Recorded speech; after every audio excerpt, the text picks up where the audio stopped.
have done. In particular, I deeply acknowledge all those of you who have been working digitally, sometimes at impossible hours, and at times with crying kids and barking dogs joining the choir from the home office. But friends, our assembly gathers at a moment of severe geopolitical turmoil.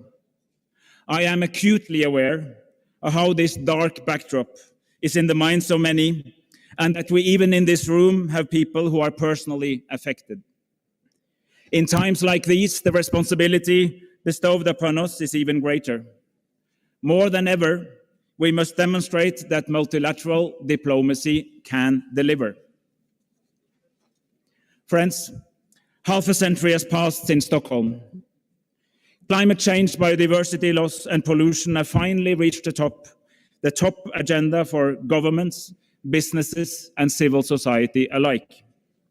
We have made great strides. Much of what has been already achieved is the fruit of decisions made by people like us in halls like these, who work late hours to get to where we are today. Their hard work improved people's lives. Like them, we are here to steer and catalyze in the governmental action, because we understand, just as Olof Palme said it back then, and I quote, "The air we breathe is not the property of any one nation. We share it. What is asked of us is not to relinquish our national sovereignty, but to use it to further the common good." We have several important topics on our agenda this week. Among these is the noble mission to end plastic pollution. Plastic pollution has grown into an epidemic of its own. In fact, it's a rather new acquaintance. My grandparents did not grow up with plastics around them. My parents had to become grown-ups before plastic became commonplace. But in my life, it's been all over, everywhere.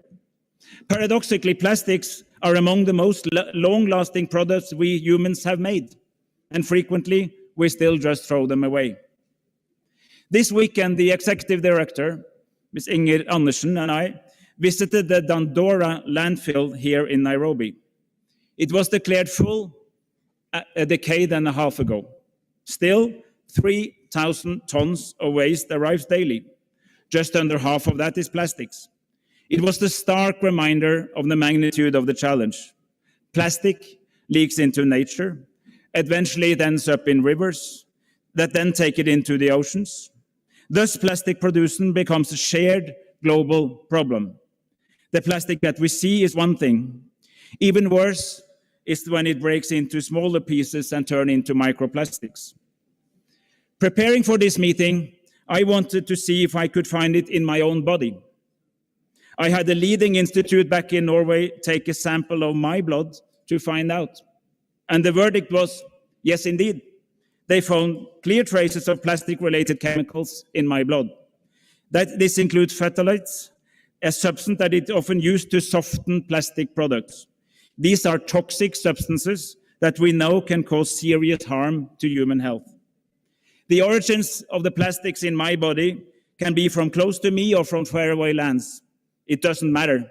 The oceans and the air moves it all around. And make no mistake, it is not that my blood is unique. We all have it. The plastic cup you disposed of years ago may be one of the sources. After visiting Dandora, however, we also saw a glimmer of hope. We went on to visit 2 model facilities that deals with recycling of plastics into new products. Both were led by inspiring young Kenyan entrepreneurs. They demonstrate that plastic is a product that can be used again and then over and over again if we move it into a circular economy. One of them, Jijenje, is turning plastic and glass into bricks with which we can build houses and homes. But they can do more than build bricks. Indeed, they presented this assembly with this beautiful new gavel made from plastic from Dandora, recycled at Jijenje.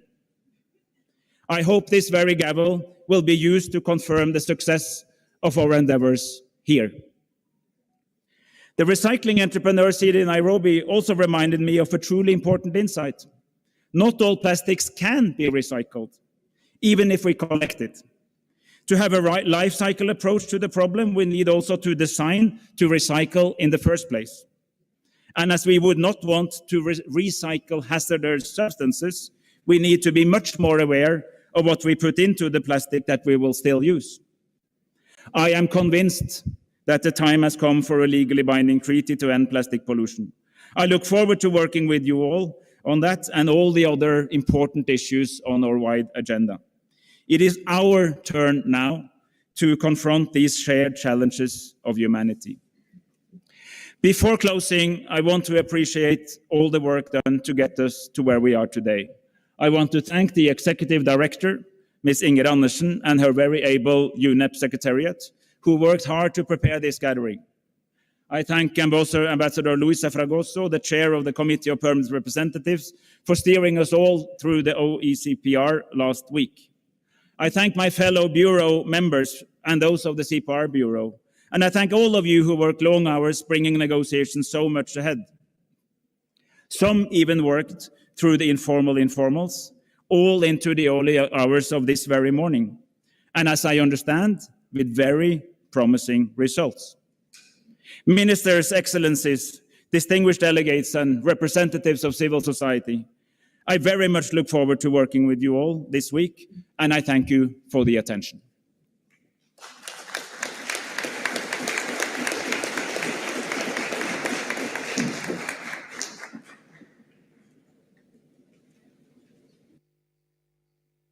Excellencies, distinguished delegates, before we move on to our next agenda items, I have the pleasure to invite Ms. Inger Andersen, Executive Director of UNEP, to deliver her opening remarks.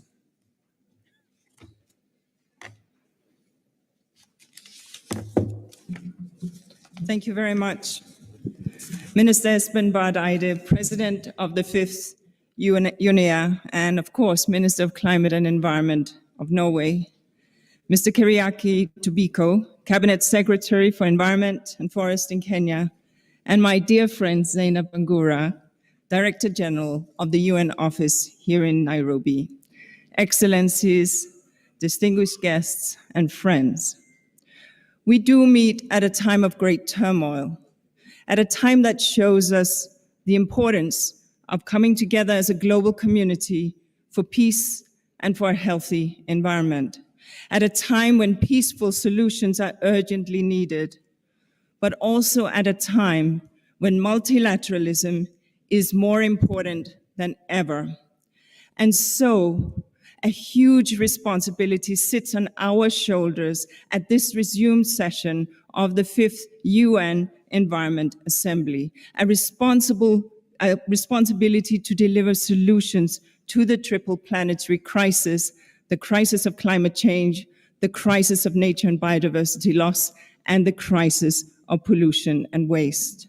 A responsibility to provide stewardship that will maintain the planet's capacity to sustain humanity. A responsibility to safeguard the one thing that props up the whole sustainable development agenda, the environment.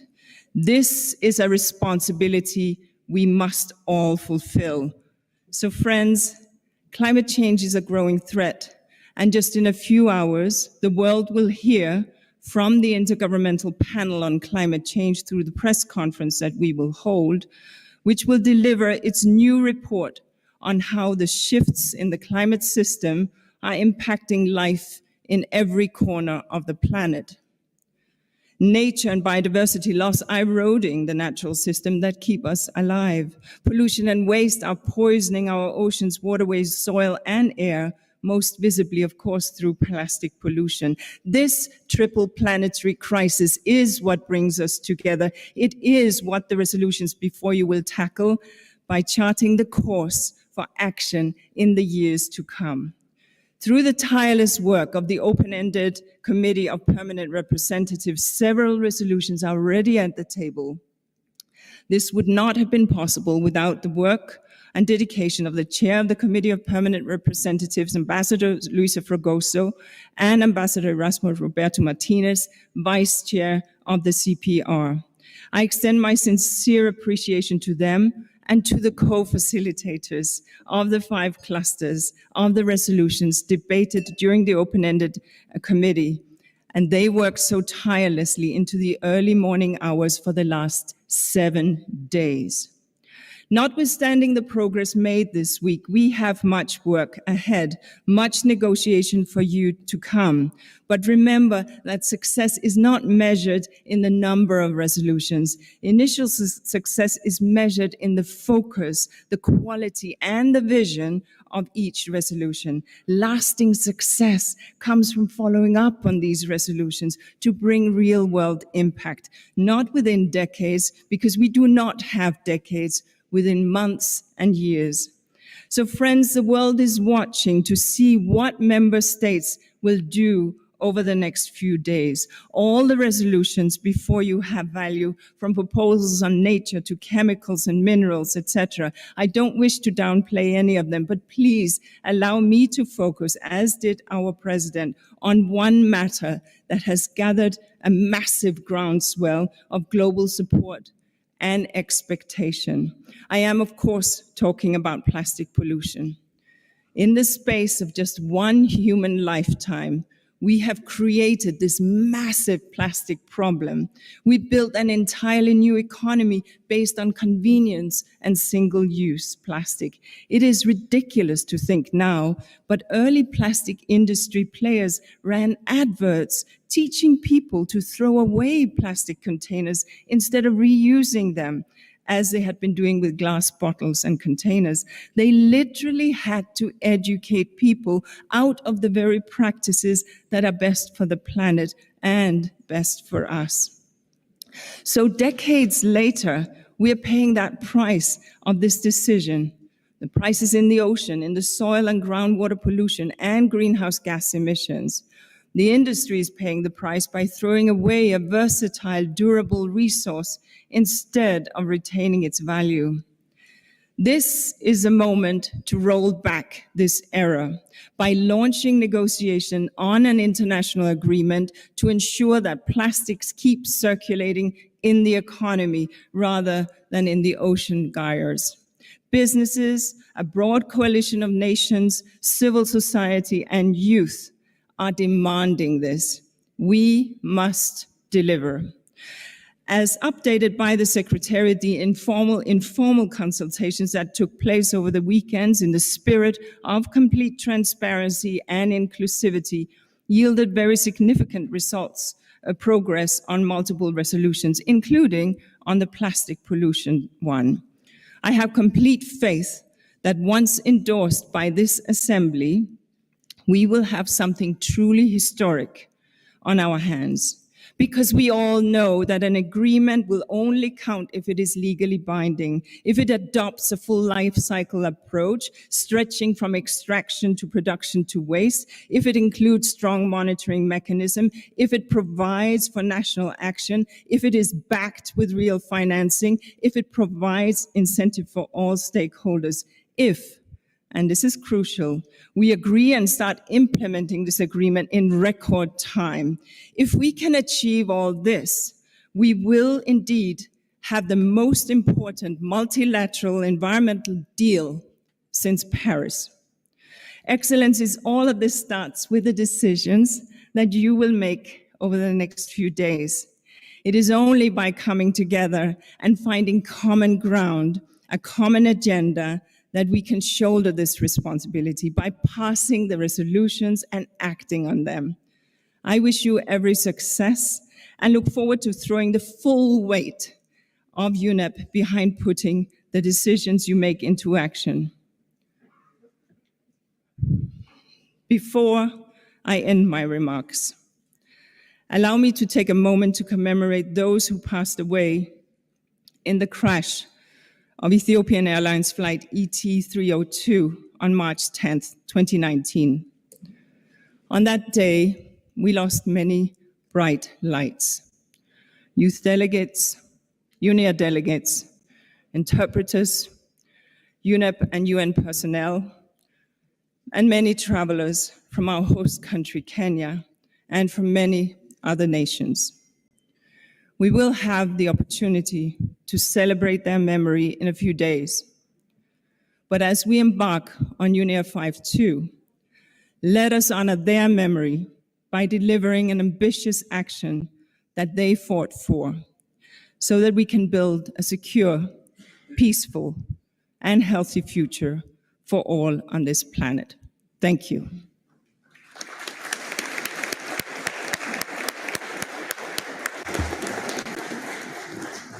I thank the Executive Director, Ms. Inger Andersen, for her statement, and I also again thank her, the Deputy Executive Director, Ms. Sonia Leighton-Kone, and the entire Secretariat in preparing for the resumed fifth session of the Assembly. It's now my pleasure to invite Ms. Saineb Hawa Bangura, Director General of the United Nations Office in Nairobi, to deliver her opening statement.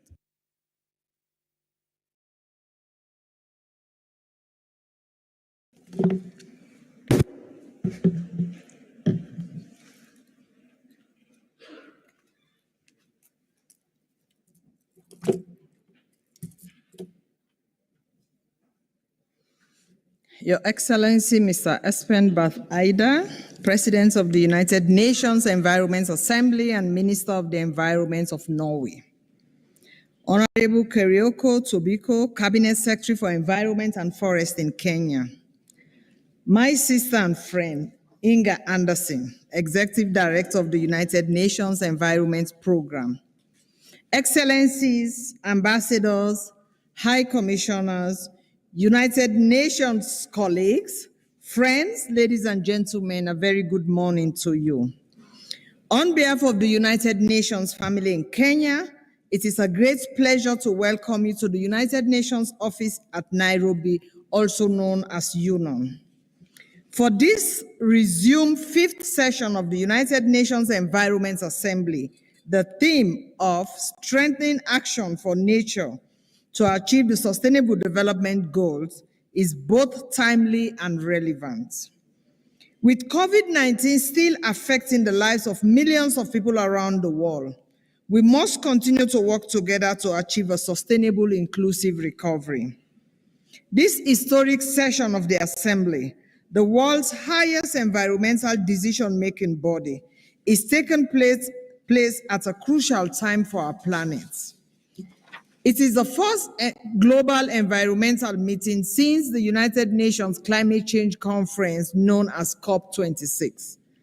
And it is the 50th anniversary of the United Nations Environment Program. For 5 decades, UNEP has coordinated a worldwide effort to confront the planet's biggest environmental challenges. This historic milestone serves as an opportunity to reflect on the past and envision the future.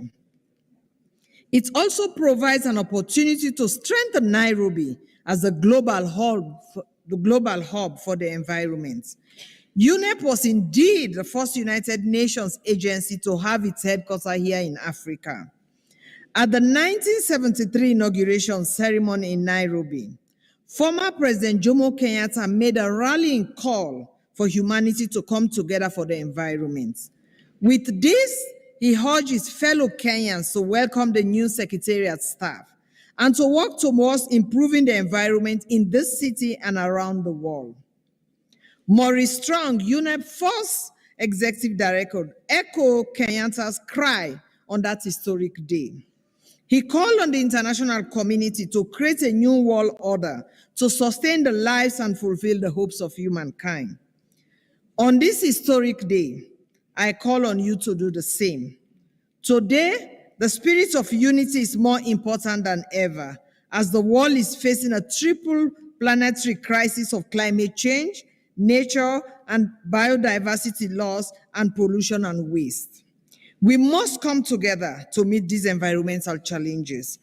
As it carries out its critical mandate, UNEP can continue to count on the support of UNON. But the responsibility of tackling the triple planetary crisis is not UNEP's alone. It falls on every United Nations agency and the entire world. And we are here with you. As the United Nations headquarters in Africa, UNON provides services support to UNEP and UN Habitat, the United Nations Resident Coordinator's Office, the 18 UN agencies operating in Kenya, as well as 24 regional offices, including all UN humanitarian entities, employing some 5,000 local and international staff. UNON also provides support to UN operations in more than 150 countries. These offices contribute to advancing the 2030 agenda for sustainable development in Kenya, in the region and around the world. Let us continue working together to achieve a sustainable COVID-19 recovery while setting the world on a path towards a healthy planet for prosperity for all. In conclusion, I wish to express my appreciation to the government of Kenya for helping to organize this historic assembly and for the enduring partnership and strong support to the United Nations family and activities in Kenya. I wish you all the best in your deliberations this week, and I hope you will enjoy your stay on the UNON campus. Thank you for your kind attention, and Asante Sani.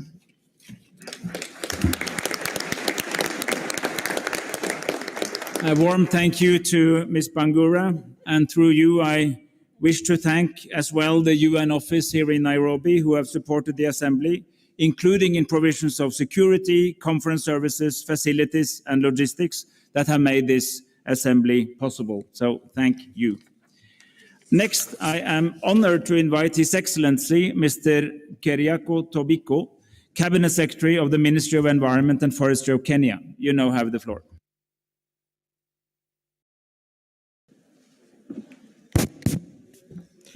Thank you so very much, Mr. President.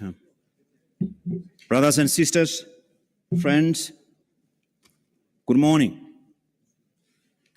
I am quite honored on behalf of the government of Kenya and my president to welcome you here to Kenya, and to welcome you to Nairobi, the green city in the sun, and the global capital for environment.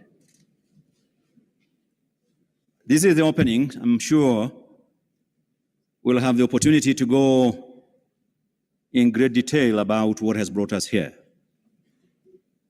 My president sends his greetings and best wishes to you all. And in the course of this week, of course, you will be hearing from him in person. Karibuni Kenya, karibuni Nairobi. Act for nature. I think that really is the defining purpose. The late Wangari Maathai, professor, said long time ago, you play with nature, you destroy nature at your peril. Nature is unforgiving. We did not listen here in Kenya, nor did anyone globally listen to her. We continued not just to destroy nature, but to own nature, to privatize nature, commoditize nature. And the result, the consequences are just too obvious for all of us. Well, science, yes. But although science is unanimous on this, but you don't actually need science. It's obvious. The consequences are just too obvious and profound. The triple planetary crisis that we're speaking about now, and for which we are gathered here and have gathered previously in several fora, including recently concluded COP26 in Glasgow is because we didn't listen. Whether we're talking about climate change, whether we're talking about biodiversity laws, whether we are talking about land and ecosystem destruction, and whether we are talking about pollution and runaway waste. And I agree, all of us agree, science agrees, that it is not the gods to blame. No, it is us. Me, you, and all of us. We didn't listen. We didn't care. The principle of stewardship and intergenerational equity, we pay lip service. We fail to recognize the role that has been donated to us, the leaders of today. This planet does not belong to us alone. We have messed up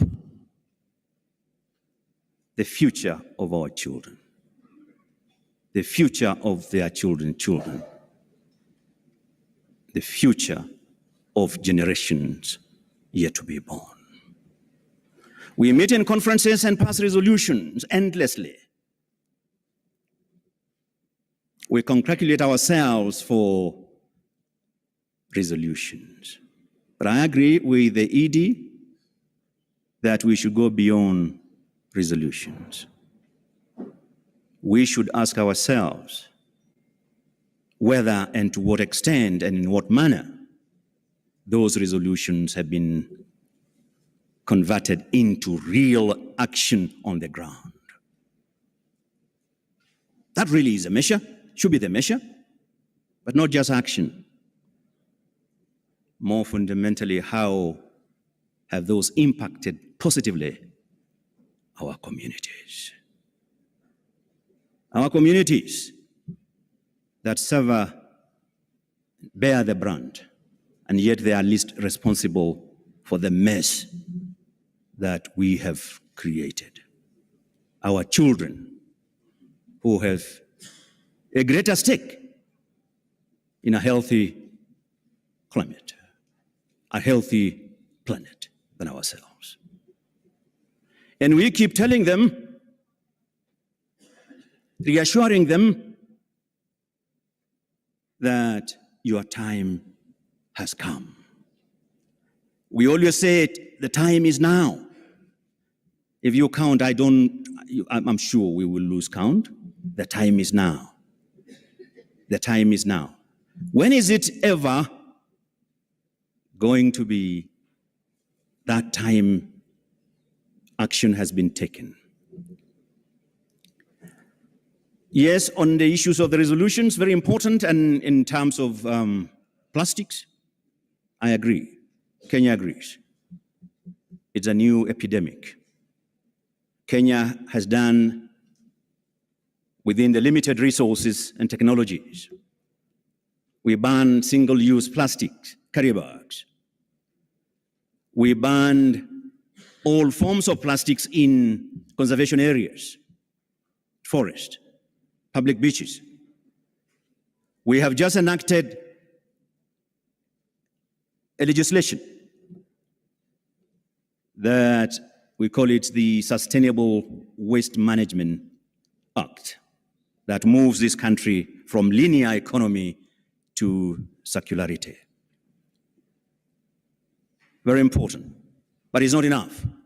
And I agree entirely with the ED that we must, and our children now listening and watching, we must come out of this with an approval of the resolution on plastics that is meaningful, and ED has alluded to the key parameters.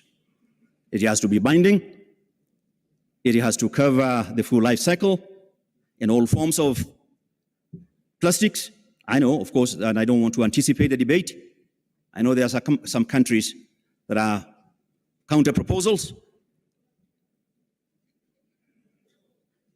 and it must cover both source to end. There is no purpose to be served if we're only dealing with marine litter. How about the source? So we are aligned on this. Yesterday, we had a curtain raiser. We decided, all of us who were present representing the members of UNEA, we dedicated some corner in one of our green spaces, not too far from here, and planted 193 trees with ministers and other delegates present. So for each one of you, even those who were not there present, those trees have been planted. And your flags are there. It was deliberate to plant trees. We named that UNEP at 50 corner. But the intention was not so much for UNEP at 50. It is for UNEP at 100 and beyond. We didn't use tents. We sat under the shades of the trees. Those trees are 80 years, 100 years old. They were planted by our forefathers. And it was deliberate for us to plant yesterday those trees so that they'll provide a shade or shades when UNEP will be celebrating 100 years. They say the right time to plant a tree, 20 years, actually 50 years, but the next best time is now. We will get an opportunity to discuss about how, first of all, reflect on UNEP at 50, the tremendous work that it has done, the milestones, but also the gaps, because we need a candid and honest discussion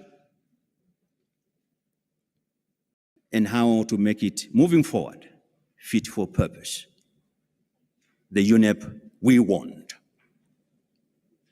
The UNEP our children and their children want, actually deserve. I thank you all, and I hope that and pray that in the midst of your busy schedules, find time. I know we will have some excursions into some of our green spaces, national parks.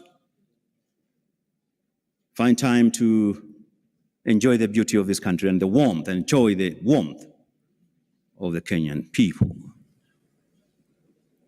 I wish you fruitful and candid discussions. I thank you very much. Thank you so much.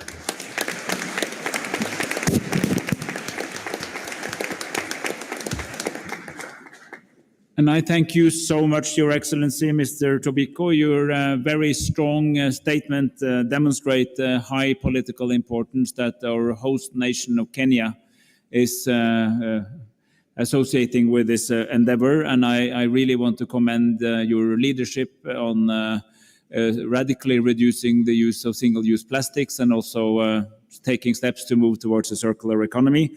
And I want to use this opportunity to thank the Kenyan government through you for hosting us today and indeed for hosting UNEP headquarters. We will now move to hear the statements from the regional and political groups. And here I will start by saying that given time constraints, I urge the representatives speaking on behalf of these groups to please limit their statements to 5 minutes. And that means that it should not be more than 5 minutes, but you are absolutely allowed to make it less than 5 minutes. I first give the floor to His Excellency Mr. Abdou Karim Sall, Minister of Environment and Sustainable Development of Senegal, who will be speaking on behalf of the African states and in his capacity as the President of the African Ministerial Conference on the Environment. Mr. Sall, the floor is yours.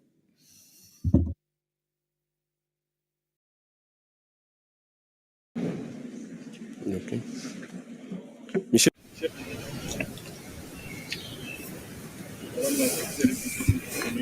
Chairman, Executive Director,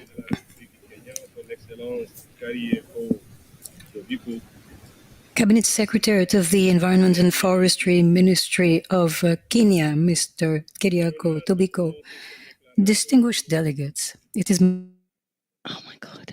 Tout d'abord, permettez-moi de remercier Son Excellence Espen Barth Earth, ministre norvégien du Climat et de l'Environnement, et président de la 5e session de l'Assemblée des Nations Unies pour l'environnement, pour la compétence avec laquelle il a dirigé les travaux dans ces circonstances difficiles dues à la pandémie de COVID-19.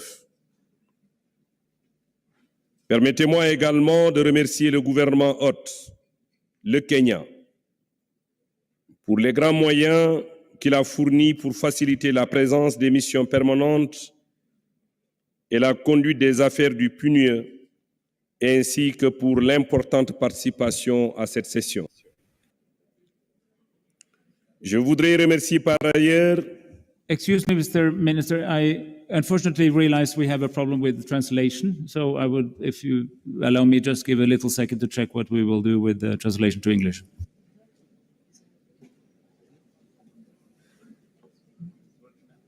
Permettez-moi... Je reprends. Can people in the floor hear the English translation? No. So,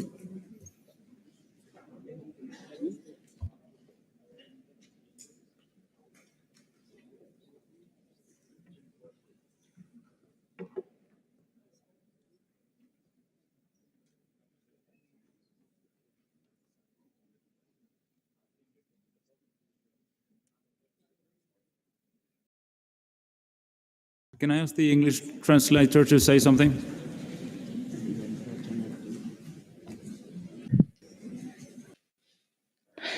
Can you hear me? Can you hear the English interpretation? Thank you very much. Thank you. Apologies. Minister, you can continue. Perhaps he could start from the beginning. Également de remercier le...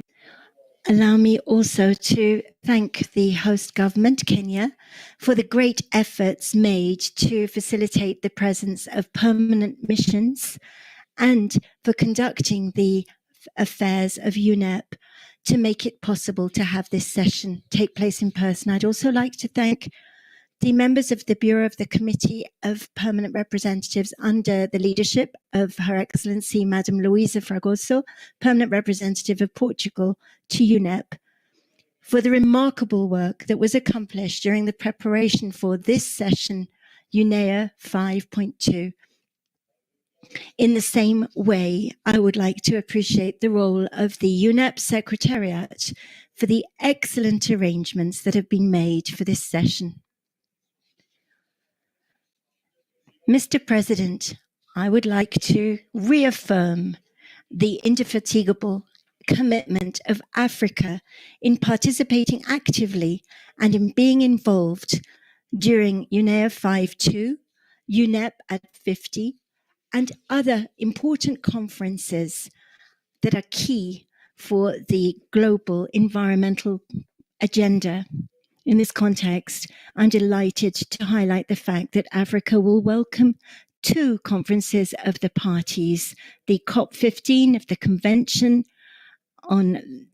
against desertification in Abidjan, Côte d'Ivoire in May, and COP27 of the Framework Convention of the United Nations on Climate Change to be held in Sharm el-Sheikh in Egypt. This year, Africa will also take up the presidency of UNEA 6, and therefore it will be an African year for the environment. In the theme of UNEA 5, which is strengthening action on behalf of nature to achieve the Sustainable Development Goals, the African group believes that urgent action, significant and providing an impact is necessary to face the major challenges which are climate change, the loss of biodiversity, desertification, as well as pollution and waste.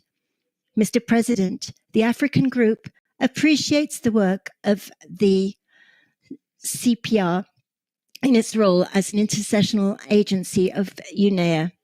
We are particularly satisfied with the arrangements made in terms of the coordination of activities which are based on the principle of division of labor and regional distribution. In this regard, the group appreciates the efforts and the leadership of Algeria as representative of the African region within the CPR Bureau in order to facilitate the preparations for the celebrations of UNEP at 50 and to ensure that consensus prevails in all aspects of these preparations.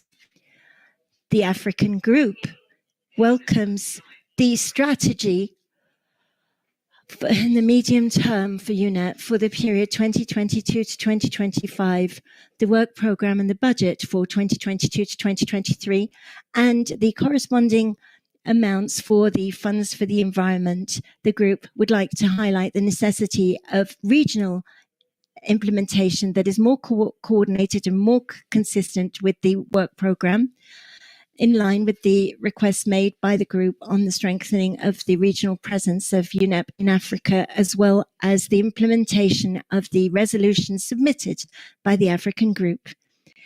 We believe that such strengthening will continue to promote efficient implementation that is effective for the mandate of UNEP in this region. Mr. President, as far as the special session to commemorate the 50th anniversary of the creation of UNEP, UNEP at 50, the African group would like to highlight that a successful commemoration of UNEP at 50 will contribute to strengthen the central importance of UNEP in the global environmental agenda and as the principal environmental authority on the world stage. And I therefore have the pleasure to inform you that the president for UNEA 6, that is the Kingdom of Morocco and the Republic of Uganda, will work in collaboration with all parties for the preparations for a successful commemoration. The group would like to take this opportunity to thank the CPR of UNEP for having proposed the theme for the commemoration, which is to strengthen actions for nature in order to achieve the Sustainable Development Goals. To conclude, Mr. President, the African group is ready to work in a constructive manner in the discussions concerning the date for UNEA 6, with it being understood that these deliberations will not lose from their sight the need for Africa to carry out its mandate successfully. I would like once again to express our support for cooperation with all member states, all regional groups, and your team to ensure the success of UNEA 5.2 and beyond that date. I thank you so much for your kind attention.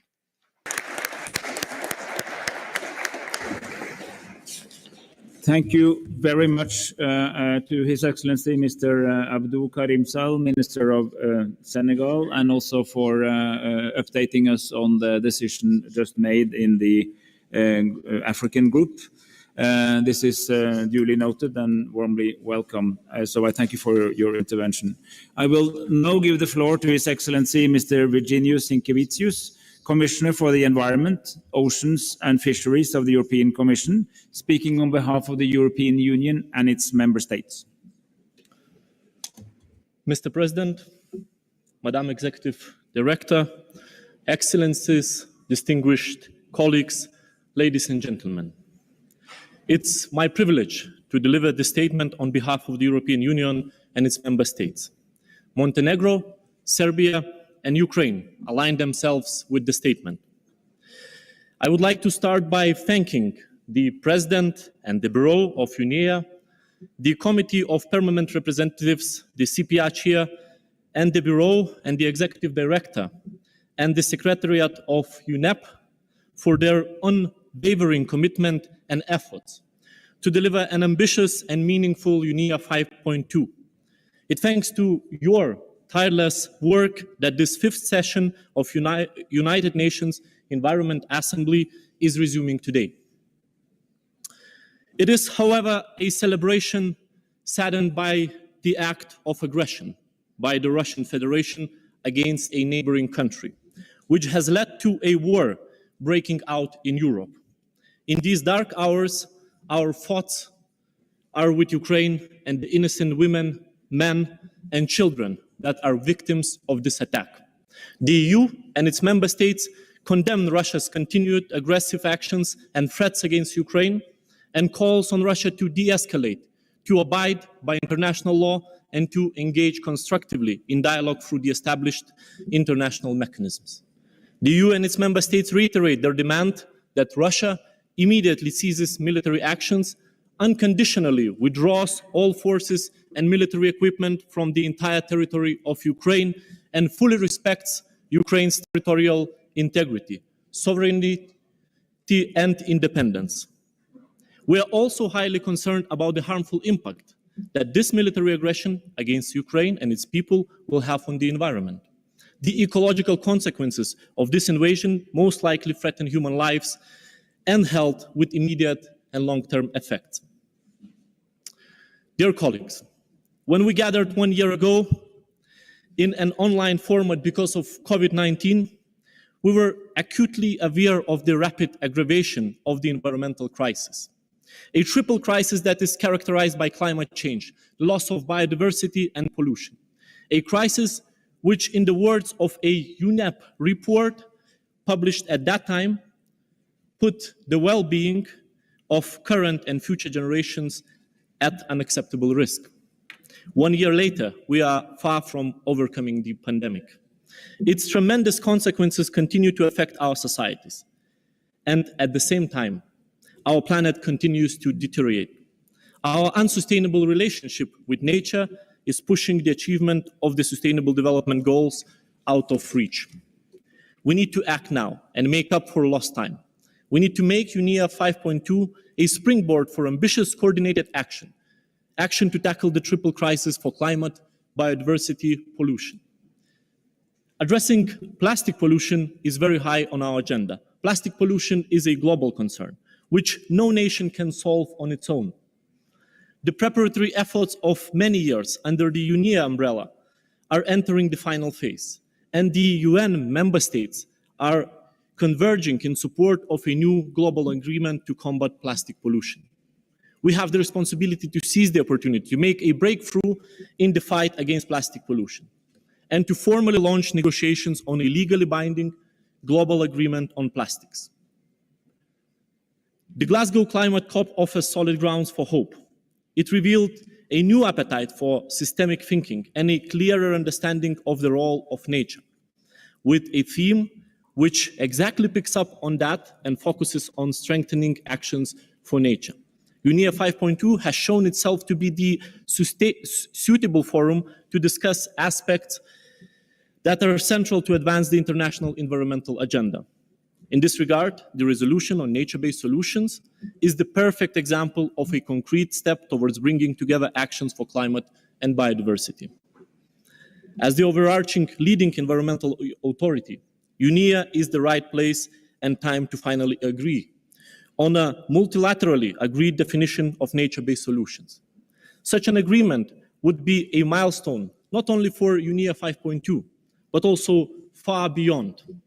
It will be a crucial step to end the misuse of these actions, which have tremendous potential for climate and biodiversity action, if rightfully implemented. Let me highlight the great leaps forward we have made over the last week in the negotiation of the resolution, and on this note, thank all delegations for the very constructive spirit. This has truly been, especially in such trying times, a great example of multilateral cooperation. I trust that this milestone resolution will be adopted on Wednesday. Lastly, on behalf of the EU, a word of support for a stronger science policy interface at UNEA 5.2. We look forward to a new science policy panel to address chemicals, waste, and pollution that should be established without delay and agreeing a renewed, fit-for-purpose global environmental outlook. That panel will fill an important gap, supplying a level of support equivalent to the IPCC, IPBES, and the IRP. It will give us the knowledge we need to fully address the pollution agenda and the sound management of chemicals and waste. Distinguished colleagues, I wish us all a fruitful meeting of the Assembly. And I look forward to the adoption of important decisions with long-term effects, helping us get climate change, biodiversity loss, and pollution under control. Thank you.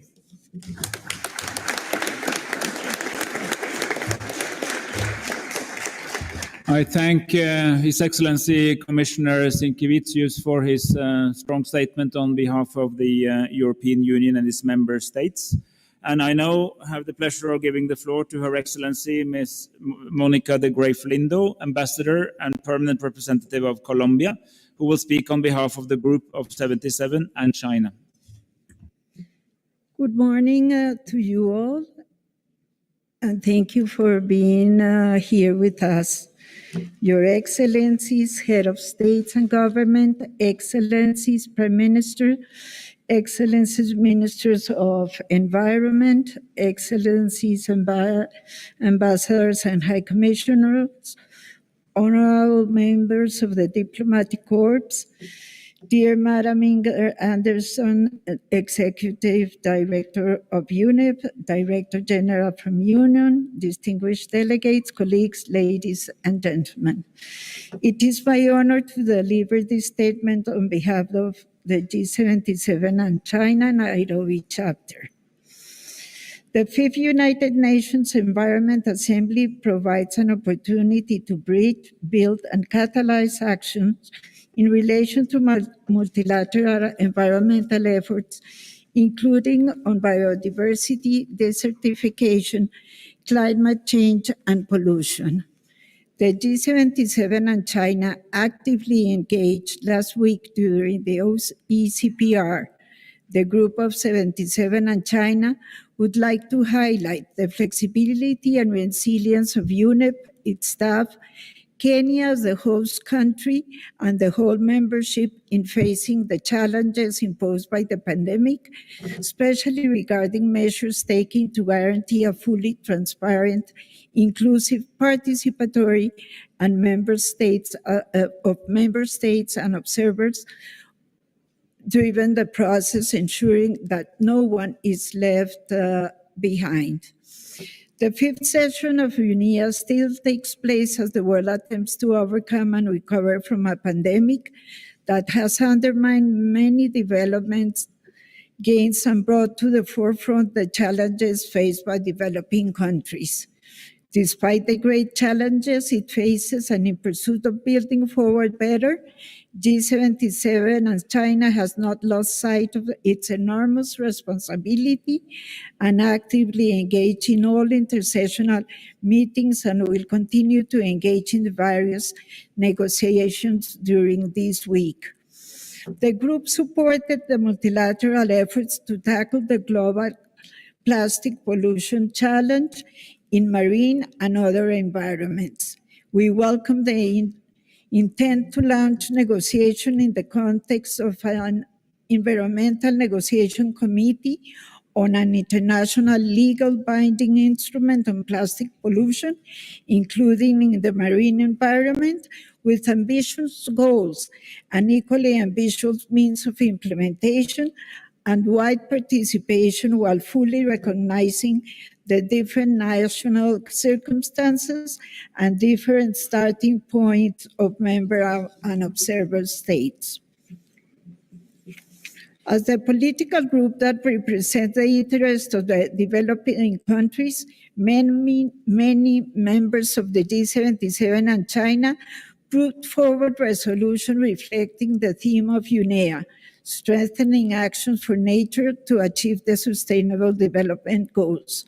Resolutions on biodiversity and health and animal welfare, environment and sustainable development, Nexus expressed the need to address the interlinkages across human, animal, and enhanced ecosystem services that can bring benefits to human health and overcome global health inequalities.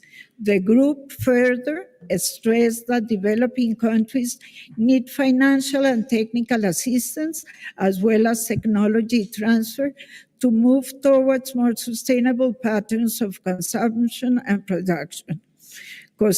consistent with the group committed to eradicate poverty in all of its form and dimensions, including extreme poverty, as the greatest global challenge and an indispensable requirement for sustainable development.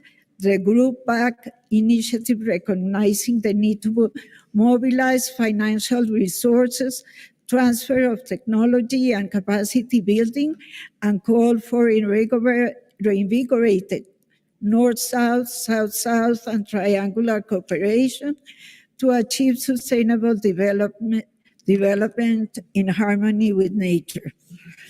The challenges we face represent an opportunity to enhance the integration of the social, economic, and environmental dimension of sustainable development and leave no one behind.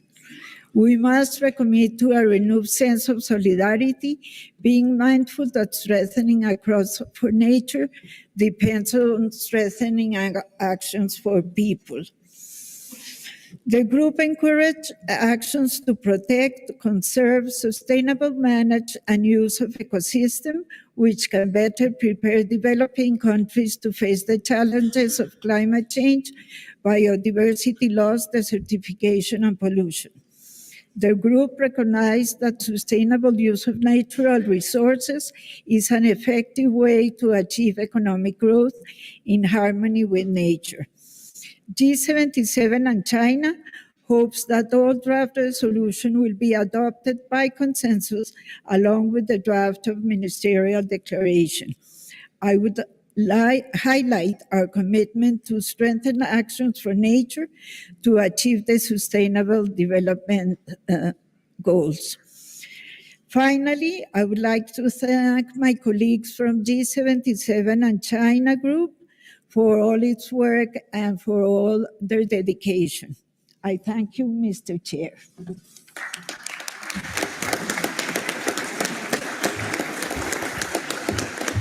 Muchas gracias. Thank you very much from the Permanent Representative of Colombia, who spoke on behalf of the Group of 77 and China.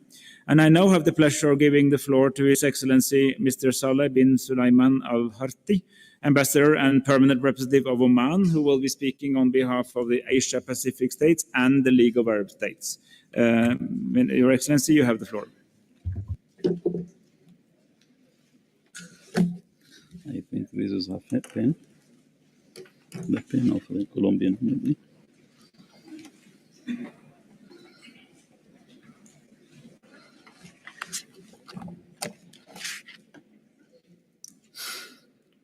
معالي السيد بن بارث إيدي رئيس الدورة الخامسة لجمعية الأمم المتحدة للبيئة ووزير Your Excellency, Mr. Espen Berth Eid, the President of the UN Environment Assembly, Minister of Climate and Environment of Norway, Ms. Inger Andersen, United Nations Environment Program Executive Director. Ladies and gentlemen, may the peace of Allah and His blessings be upon you.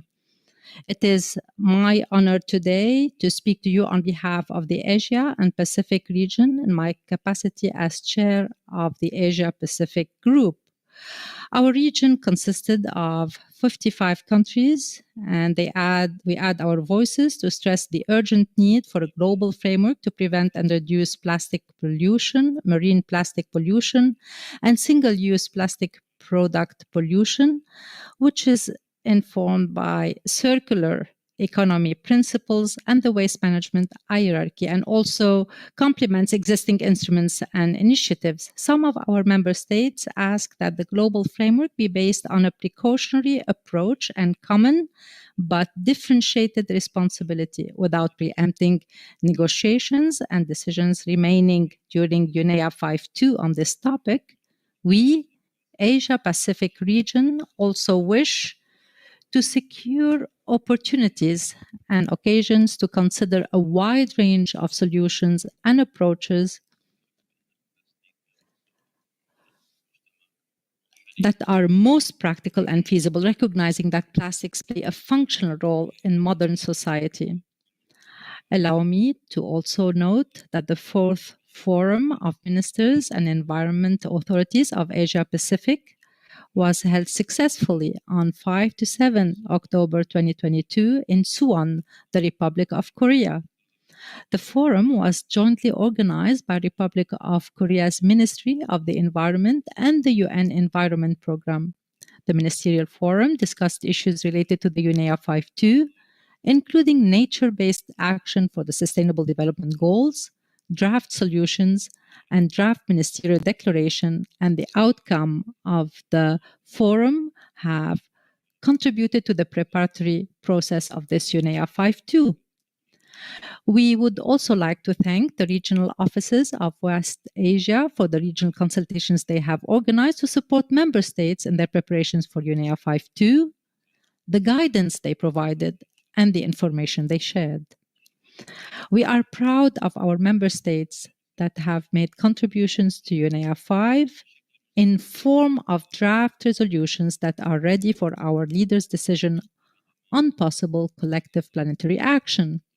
In addition to India and Japan, who are proponents of the draft resolutions on single-use plastic product pollution and marine plastic pollution respectively, we recognize the contributions made by Indonesia on sustainable lake management, Sri Lanka on nitrogen management, Mongolia on sustainable and resilient infrastructure.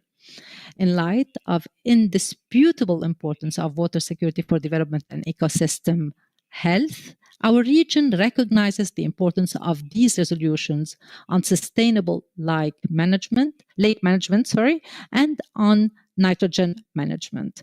Excellencies, ladies and gentlemen, the COVID-19 pandemic had hampered the capacity of our region to respond to the planetary crisis. We acknowledge that government policies in response to COVID-19 can be improved by reinforcing the linkages between human well-being, creation of green jobs, and the health of ecosystems.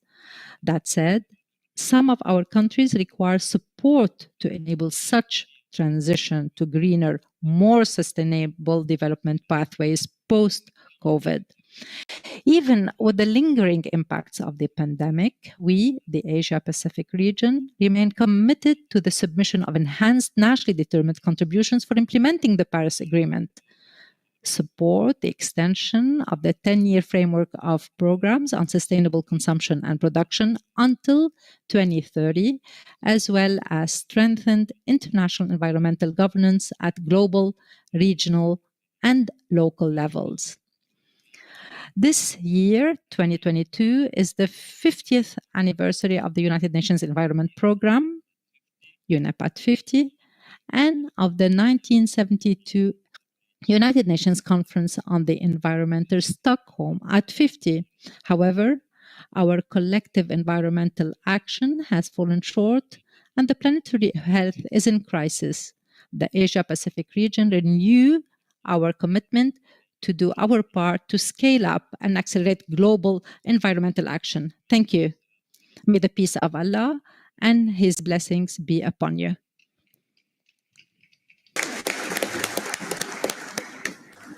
Shukran, thank you very much, Your Excellency, the Permanent Representative of Oman, who spoke on behalf of the Asia-Pacific states and the League of Arab States. I now have the pleasure of giving the floor to Her Excellency, Ms. Maria Alejandra Guerra, Ambassador and Permanent Representative of Chile, who will speak on behalf of the Latin American and the Caribbean states.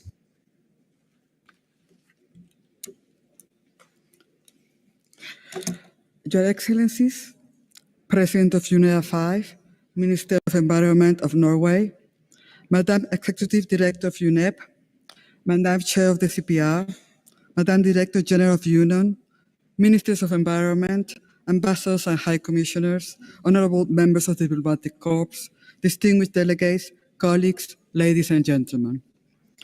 As Ambassador of Chile to UNEP, it is my honor to make this statement on behalf of the Latin American Caribbean Group, GRULAC, in the resumed session of UNEA 5, held here in Nairobi, in Kenya, on the only headquarters of the United Nations of the Global South. First, a regional group would like to congratulate the presidency of Norway for their compromise and efforts in leading UNEA 5.2. Also, we want to express our gratitude for for the Executive Director, Inger Andersen, for her leadership, and to UNEP Secretariat for its continued support to Member States and the excellent job carried out.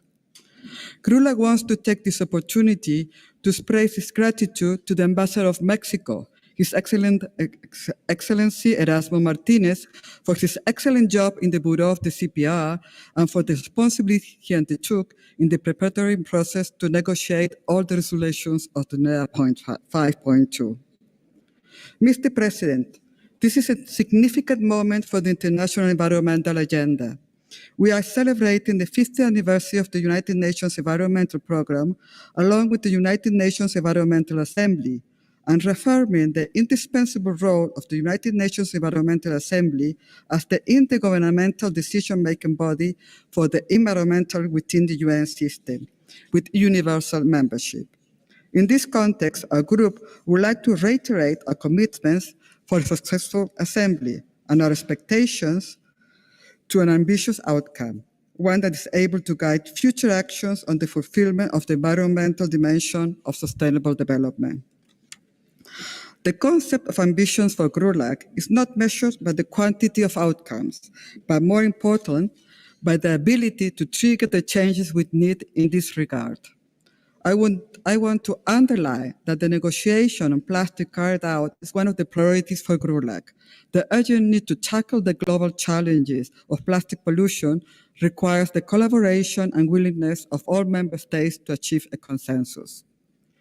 Within the framework of the negotiations that we held last week, we hope to maintain the support in the approval of the new international legally binding instruments on plastics, which considers the entire life cycle of the context of sustainable consumption and production patterns.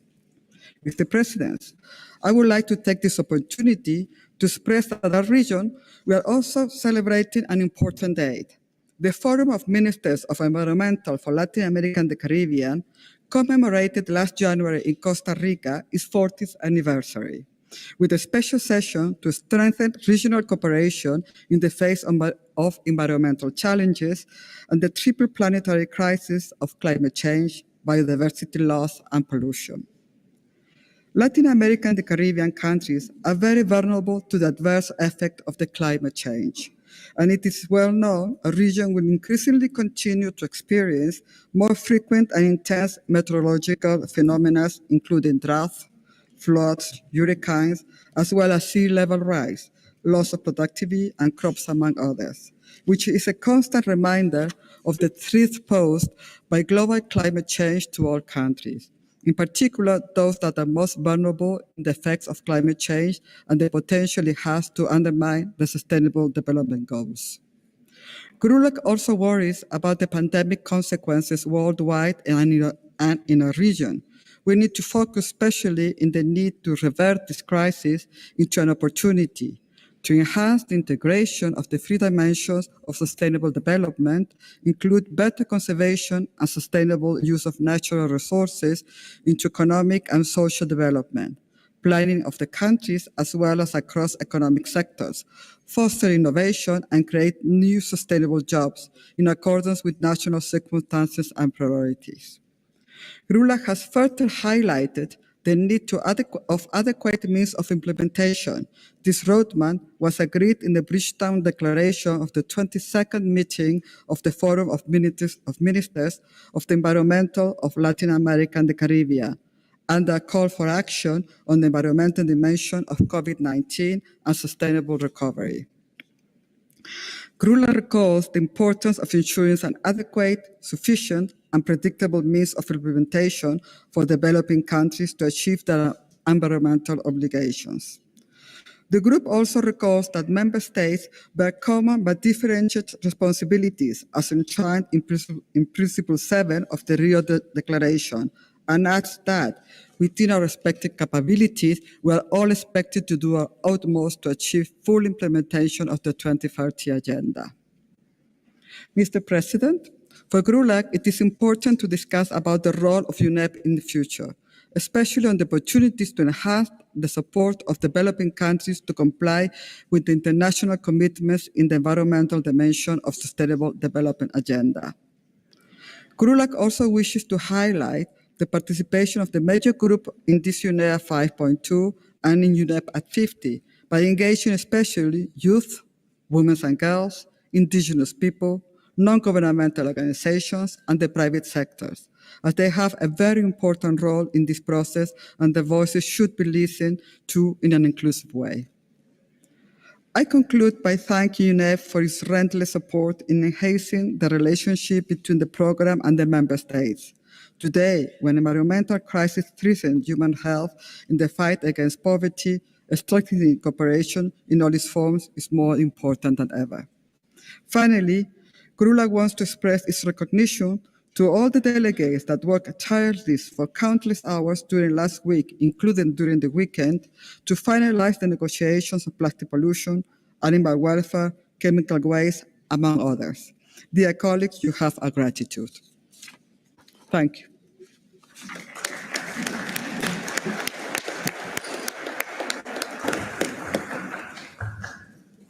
I very much thank the permanent representative of Chile, who spoke on behalf of Latin America and Caribbean states. And that actually concludes the round of statements from regional and political groups that expressed an interest to speak at this point. And we will now move to the statements by major groups and stakeholders. Allow me to invite the representatives of the major group and stakeholders to inform us of the outcomes of the Global Major Group and Stakeholders Forum, which was held at an online event from 7th to 10th February 2022, and on any other issues that they would like to mention to the Assembly. If I hear no objections, I will proceed accordingly. We had a discussion with the groups, and since we would like all of them to speak and we have limited time, we have agreed that we would request the speaker from each major group to respect the time limit, which here is 2 minutes for each statement. First, I would like to give the floor to Ms. Ingrid Rosta from the Norwegian Forum for Development and Environment to speak on behalf of the non-governmental organizations major group. Ms. Rosta, you have the floor.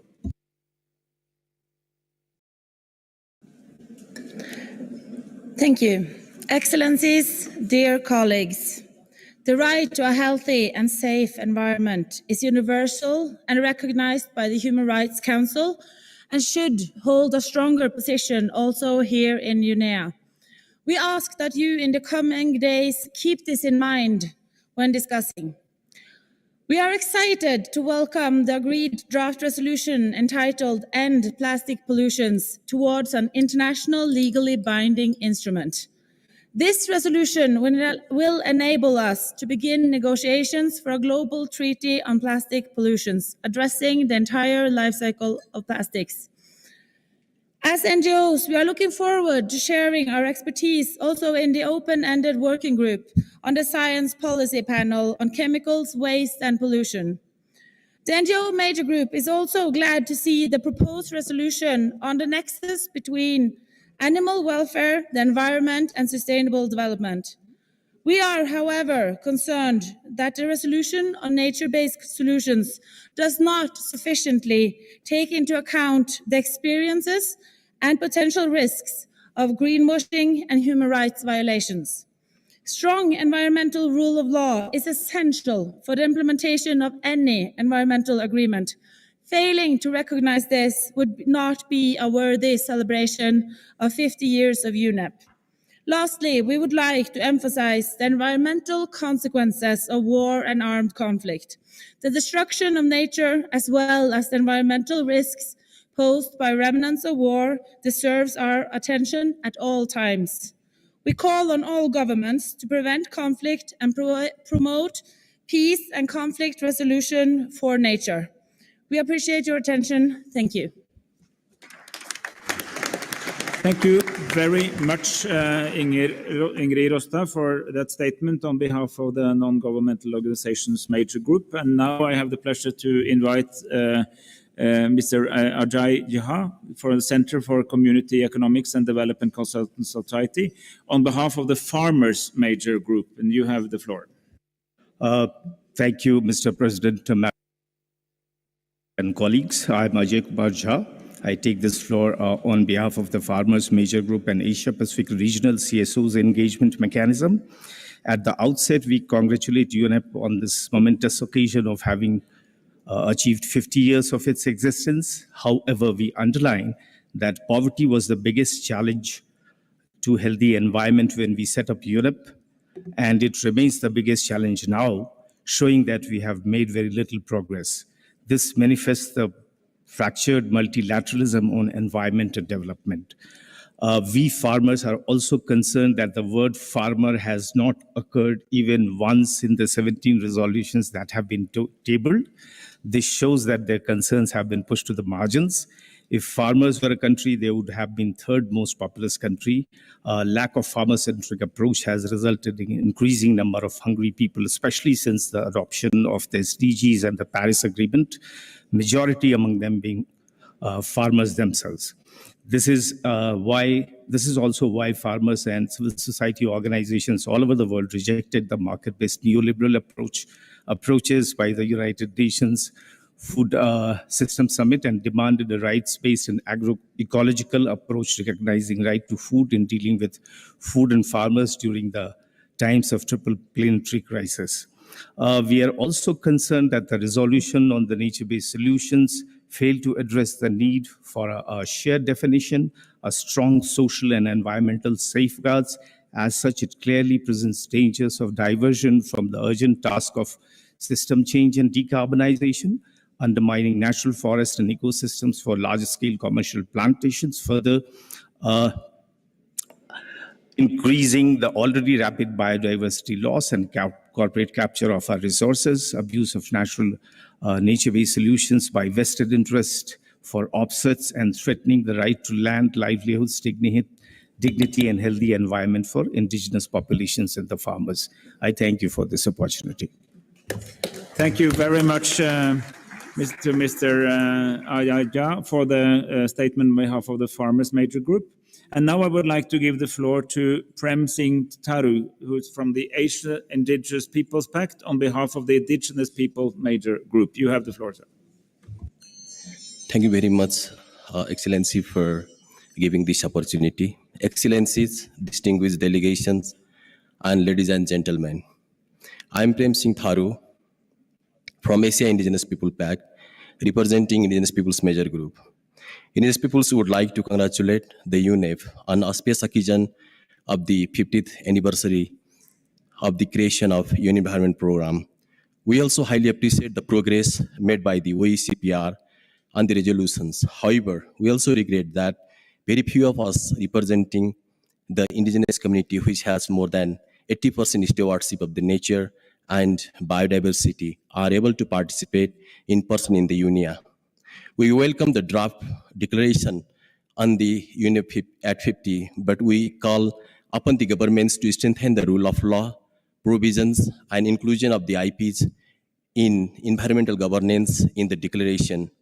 We are concerned that NBS resolution still does not have strong social and environmental safeguards, and in the lack of these standards, indigenous peoples stand very substantial danger of being displaced from their land and territories and criminalized, because most of the actions relating to nature-based solutions will be undertaken in the lands and territories of indigenous peoples.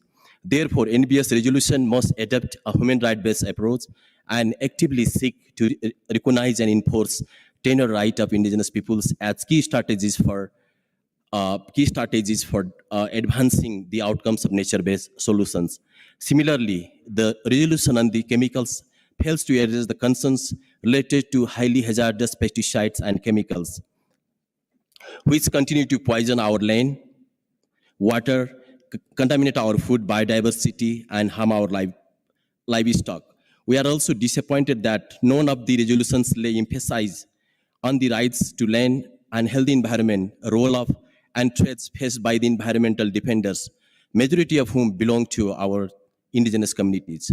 We also welcome setting up a science policy panel on pollution, chemicals, and waste, but urge the member states to include indigenous peoples in the composition of panel from all 7 regions so that it can be informed on the sustainable nature positive actions that forms the basis of indigenous lifestyles and also keep.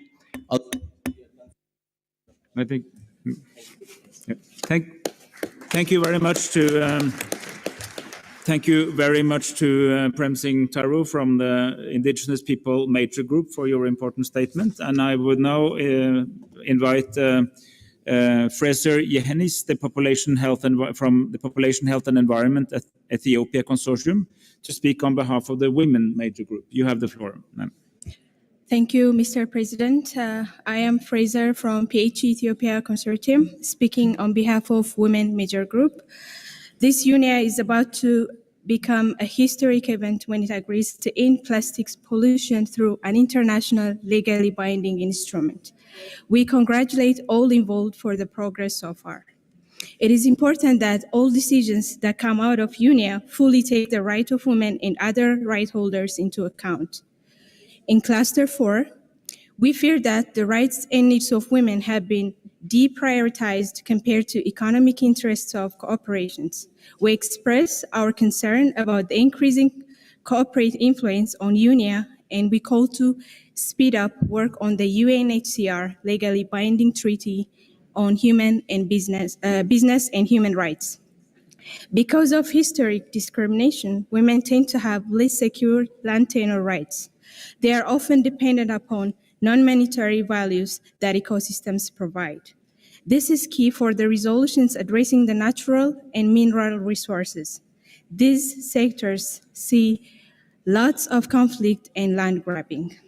Moreover, the draft resolution on nature-based solutions will severely undermine and bypass the mandates and work of the CBD.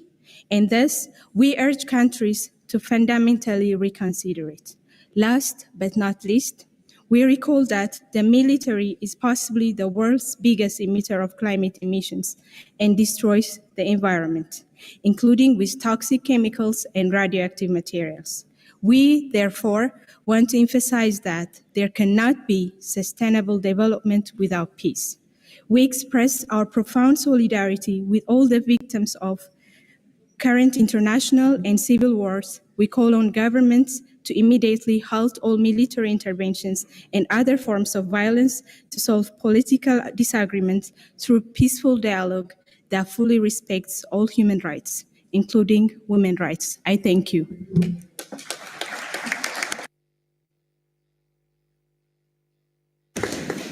Thank you very much for your statement on behalf of the Women Major Group. I will now like to invite Mohamed Abdelraouf from the Gulf Research Center to speak on behalf of the representatives of the Scientific and Technological Community Major Group. You have the floor, sir. Thank you, Mr. President, for giving me the floor. As scientific community, we hope that UNIA 5.2 will provide a number of opportunities to strengthen the science policy interface at all levels. The Scientific and Technological Community Major Group welcomes the agreed resolution on the 7th edition of GEO, Global Environment Outlook. We look forward to continued and deeper involvement of scientific community in the process of GEO 7. The scientific community, in principle, supports the initiative to create an intergovernmental science policy panel on chemical pollution to strengthen independent and robust science on chemicals and waste pollution to address the global environmental crisis of chemicals, pollution, and waste, and in support of the implementation of the PRS and the Minamata Convention. On circular economy, the recovery is an opportunity to shift from linear to circular model of consumption production. The sustainable circular economy can be a key strategy to achieve a sizable number of targets under SDGs. On plastics, the global scientific community recognizes that plastic pollution is not limited to marine environment, but traverses marine and terrestrial ecosystem and the human bodies. We very much welcome the deliberation last week and the agreed text in the open-ended CBR. In the lead up to UNIA 5, a multidisciplinary scientific expert negotiated and signed a scientific declaration in which our major group endorsed on the need for environmental governance for plastic pollution and plastic in general throughout the life cycle. Avoiding false solution to address the various environmental issues, such as incineration of e-waste and plastic and chemical recycling, solution must be based on precautionary principle, realizing regional realities and independent scientific evidence with public engagement.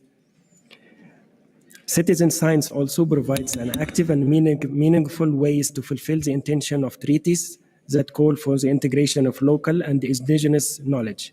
As a scientific community, we are committed to work with member states, UNIA, and UN agency to fulfill 2020-30 agenda. Thank you.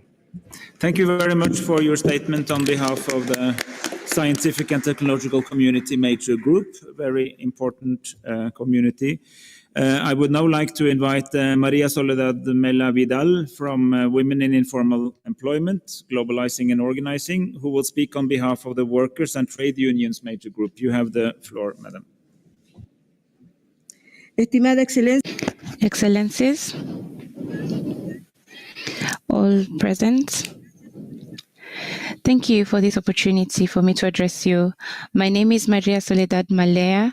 I'm from Chile, and I work for WIGO in the Global Alliance. I make this statement for workers and their trade unions. I represent millions of workers within this guild in the world. I would like to draw your attention so that I can present the role of recyclers in the world. We are 20 million recyclers in the world, and today, for the first time, we see millions of men and women paying attention to the so-called plastic litter, and we are happy that this is the case. But there is a group, a human group, that has been doing this, mostly driven by economic necessity, and today we know our great contribution to the environment. Recyclers have to be recognized as the first link in this environmental chain. We have done this work through our role for no pay, making a living from waste and to an extent becoming part of waste and suffering marginalization and discrimination. Responsibility for plastic and its effects has gathered us here. For the first time, recyclers can showcase our work. And we believe that it is fundamental to highlight 7 issues that should be a priority for states to consider. 1, recognizing the role of recyclers. 2, guaranteeing the representation of recyclers in the future UNEA Plastic Treaty and safeguard our interest in plastic litter management. 3, facilitate the direct participation of recyclers and our organizations, unions, as fundamental parts in the drafting of national laws and regulations that affect us, including national action plans on plastic pollution, waste management, circular economy, and the extended producer responsibility. 4, call for just remuneration and risk protection. Establish a legal framework for just transition for recyclers. 6, reduce and phase out. The interpreter regrets loss of sound.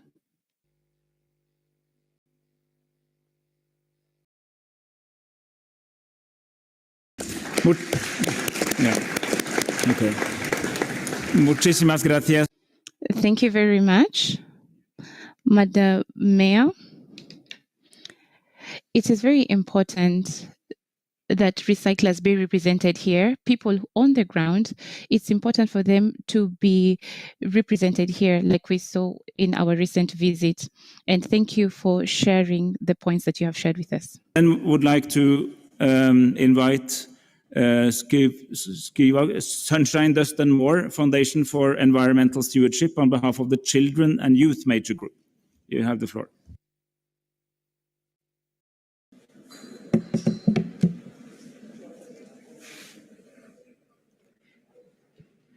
Thank you. Excellencies, Madam Executive Director, and all former youth gathered here today, I am Squaquash Dunstan Moore and Nick Ham, Indigenous youth from Canada, speaking on behalf of the Children and Youth Major Group. I'd like to take this opportunity to flip the urgency narrative on its head. The time to act is now. And all of us here today have the incredible opportunity to actually change the future for the better. Children and youth strongly reject all violent actions, conflicts, and war, and note that these global threats of armed conflict have jeopardized not only the environment, but also the safety and health of young people. This past week, youth have convened for the Youth Environment Assembly and have demonstrated willingness and the ability to engage meaningfully with member states and stakeholders during the OECPR sessions. While as many recognize that youth are the future, the true nature of young people's power is often overlooked. We have true cognitive, social, and organizational power to use today. Behind me stand countless young people who are filled with both academic and traditional knowledge, as well as unique skill sets and lived experience from growing up in a post-Montreal Protocol world. We want to highlight that there is not going to be any achievement of sustainable development without environmental, educational, and environment rule of law. And we look forward in particular to the creation of an INC and the formation of a legally binding agreement addressing the full life cycle of plastic pollution in all environments. UNEA 5.2 and UNEP at 50 are landmark sessions. And while as reflection on past successes are valuable motivators, we must not become complacent. The time for action is now. But we as youth take on this responsibility and demand that we act together with the power in youth. Kukshem, and thank you very much. Thank you very much for your statement on behalf of the Children and Youth Major Group. Now I would like to invite Margaret Munene, the Global Dairy Platform, on behalf of the Business and Industry Major Group. You have the floor, madam.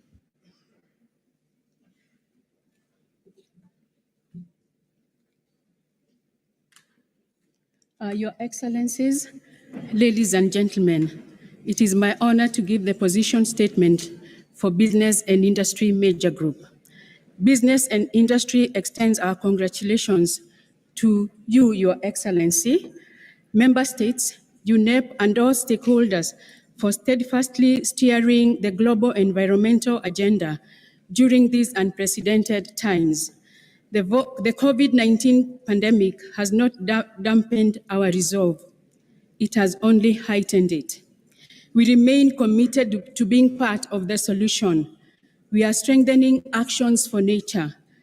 As we play a critical role in the realization of the SDGs, we are also enhancing environmental stewardship.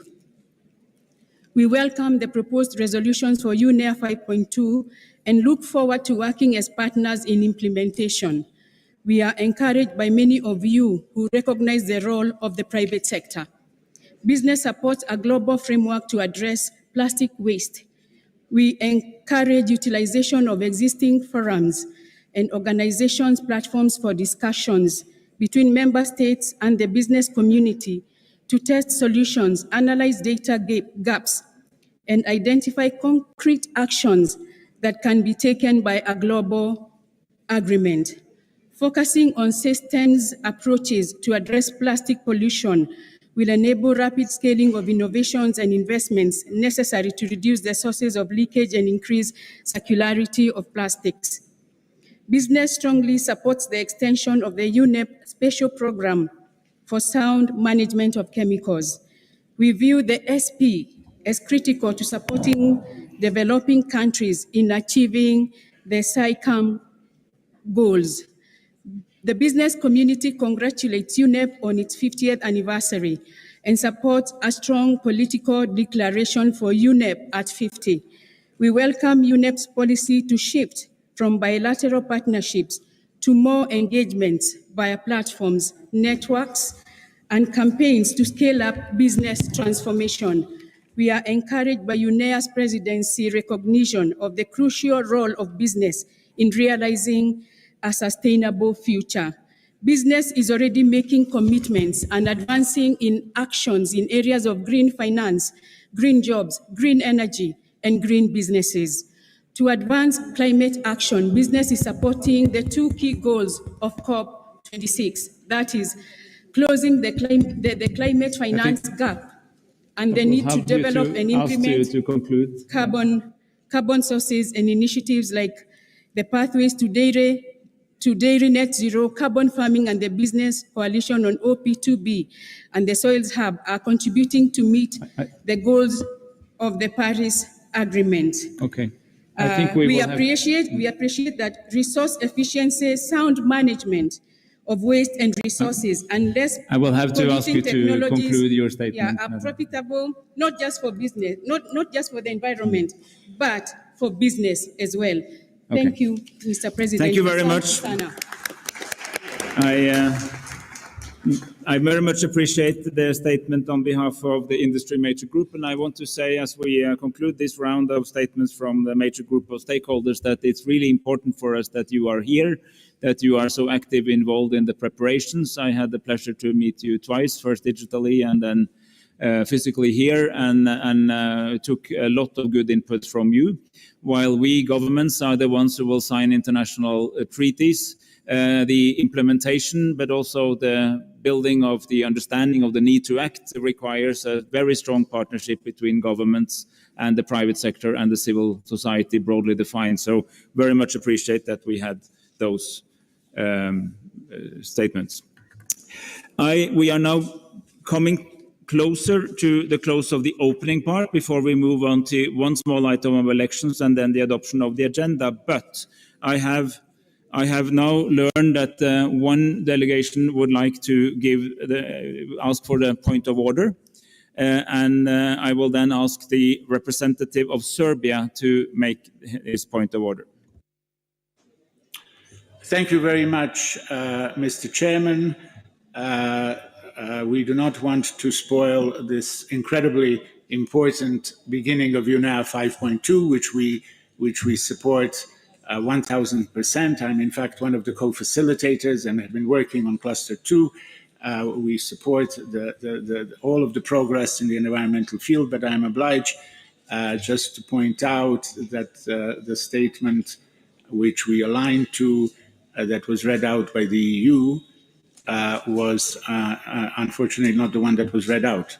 So that is, we aligned to a previous statement, and I just want that to be put on the record. Thank you very much. I thank the representative of Serbia. And I also understand that the exercise of the right of reply has been requested by the Russian Federation. And in this regard, I propose that the number of interventions in the exercise of the right of reply is limited to 2, and that there's a time limit of 3 minutes for the first intervention, and if need be, 2 minutes for a second. It is so decided. I will now give the floor to the representative of the Russian Federation.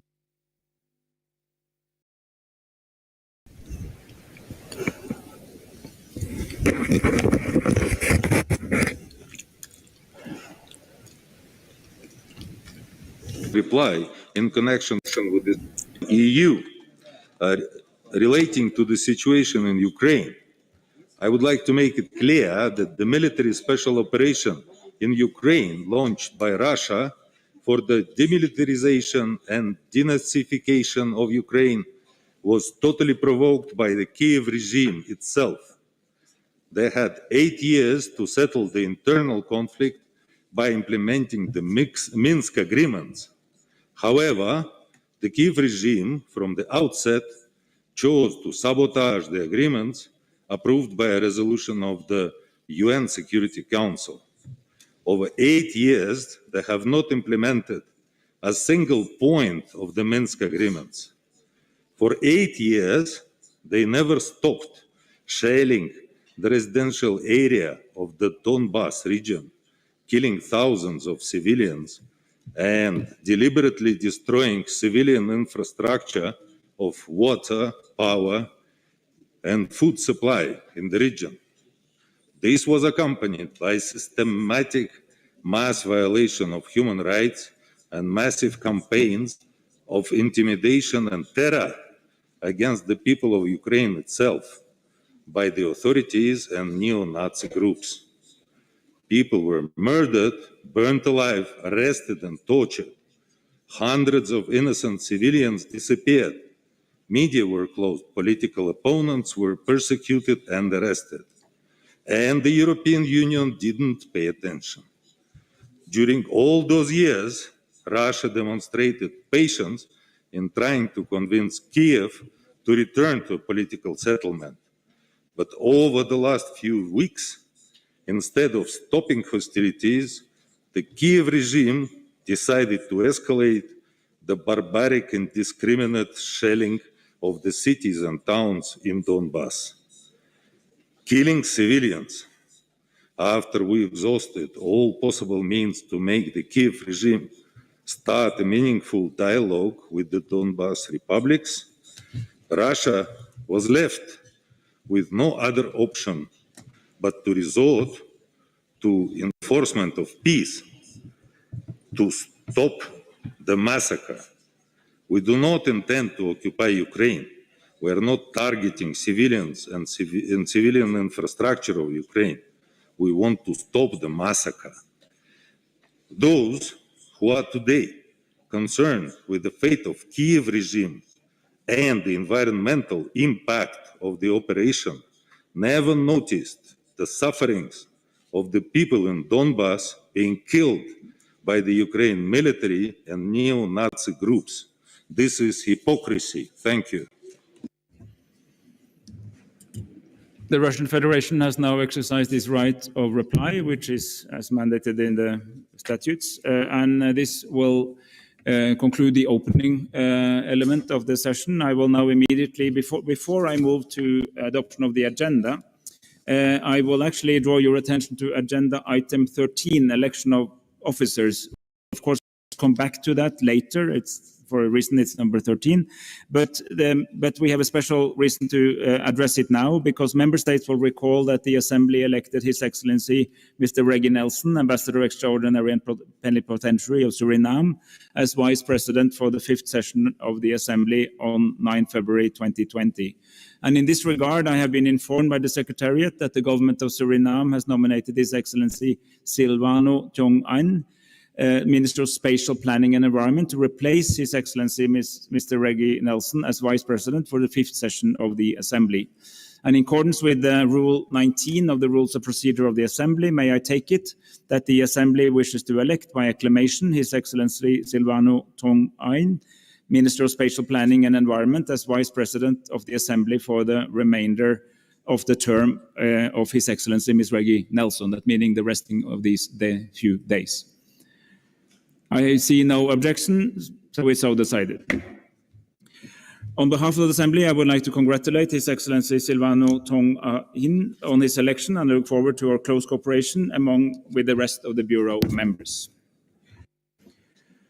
I will then move to agenda item 2, which is the adoption of the agenda and organization of work. I will now invite the Assembly to resume its consideration of agenda item 2. Delegates will recall that the Assembly adopted the provisional agenda as contained in document UNEP/EA 5/1 Rev 1 at its online meeting of the first session on Monday, 22nd February 2021. The document has subsequently been issued as Rev 2 to reflect the dates of the resumed 5th session. Before proceeding further, I wish to take this opportunity to acknowledge with appreciation the months of hard work and cooperation made by my colleagues in the Bureau of the Assembly and the Committee of Permanent Representatives in preparing for this resumed session. I now wish to invite you to turn your attention to the organizational work as presented in the annotated agenda, UNEP EA 5/1 Rev 2 Add 1. In accordance with Rule 60 of the Rules of Procedure of the Environment Assembly, I propose that the Assembly establishes a committee of the whole to assist the Assembly in the consideration of various items in its agenda. So this is a proposal. I see no objections or calls for the floor, so it is so decided. In accordance with Rule 62 of the Rules of Procedure, I would like to invite the Assembly to consider electing the Chair and Rapporteur of the Committee of the Whole. For the position of the Chair, the Bureau of the Assembly, with the support of the Bureau of the Committee of Permanent Representatives, has nominated Her Excellency Ms. Andrea Mesa Murillo, Minister of Environment and Energy of Costa Rica. May I take it that the wish of the Assembly is to elect by acclamation Her Excellency Ms. Andrea Mesa Murillo, Minister of Environment and Energy of Costa Rica, as the Chair of the Committee of the Whole? I see no objections. It is so decided. And then I congratulate Her Excellency Ms. Andrea Mesa Murillo, Minister of Environment and Energy of Costa Rica. She is now duly elected as the chair of the Committee of the Whole.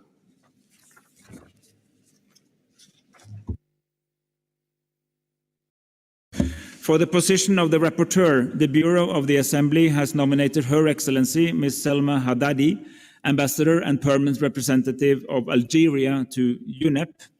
May I take it that it is the wish of the Assembly to elect Her Excellency Ms. Selma Haddadi by acclamation? I see no objections. It is so decided, and Ambassador Selma Haddadi is elected as rapporteur of the Committee of the Whole. Thank you. I count on all of us to extend our full cooperation and goodwill to the chair and the rapporteur of the Committee of the Whole so that they can complete the significant work assigned to them. I wish to inform all delegates that the Committee of the Whole will start meeting in Conference 2 in this room at around 1:05 p.m. immediately following the adjournment of this plenary meeting. I also wish to inform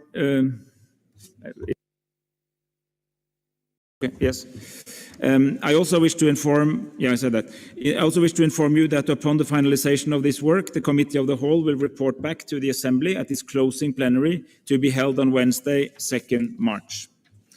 In this regard, I would like to emphasize that given the short time frame of UNEA, the Committee of the Whole will need to conclude its work on Tuesday, 1st of March, which is tomorrow, as there will be no arrangement for the committee to hold a formal meeting on Wednesday.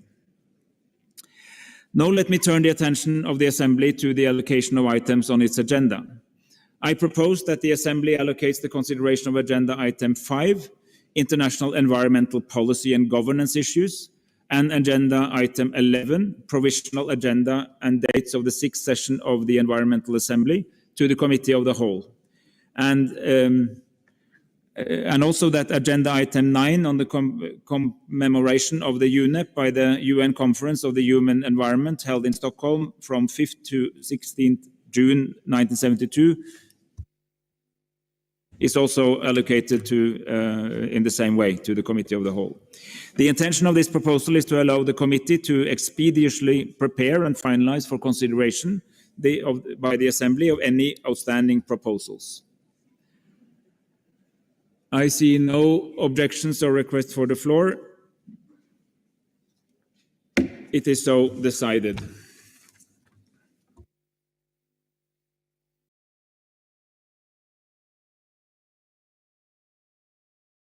I would now like to propose that the Assembly decide on the following organization of work.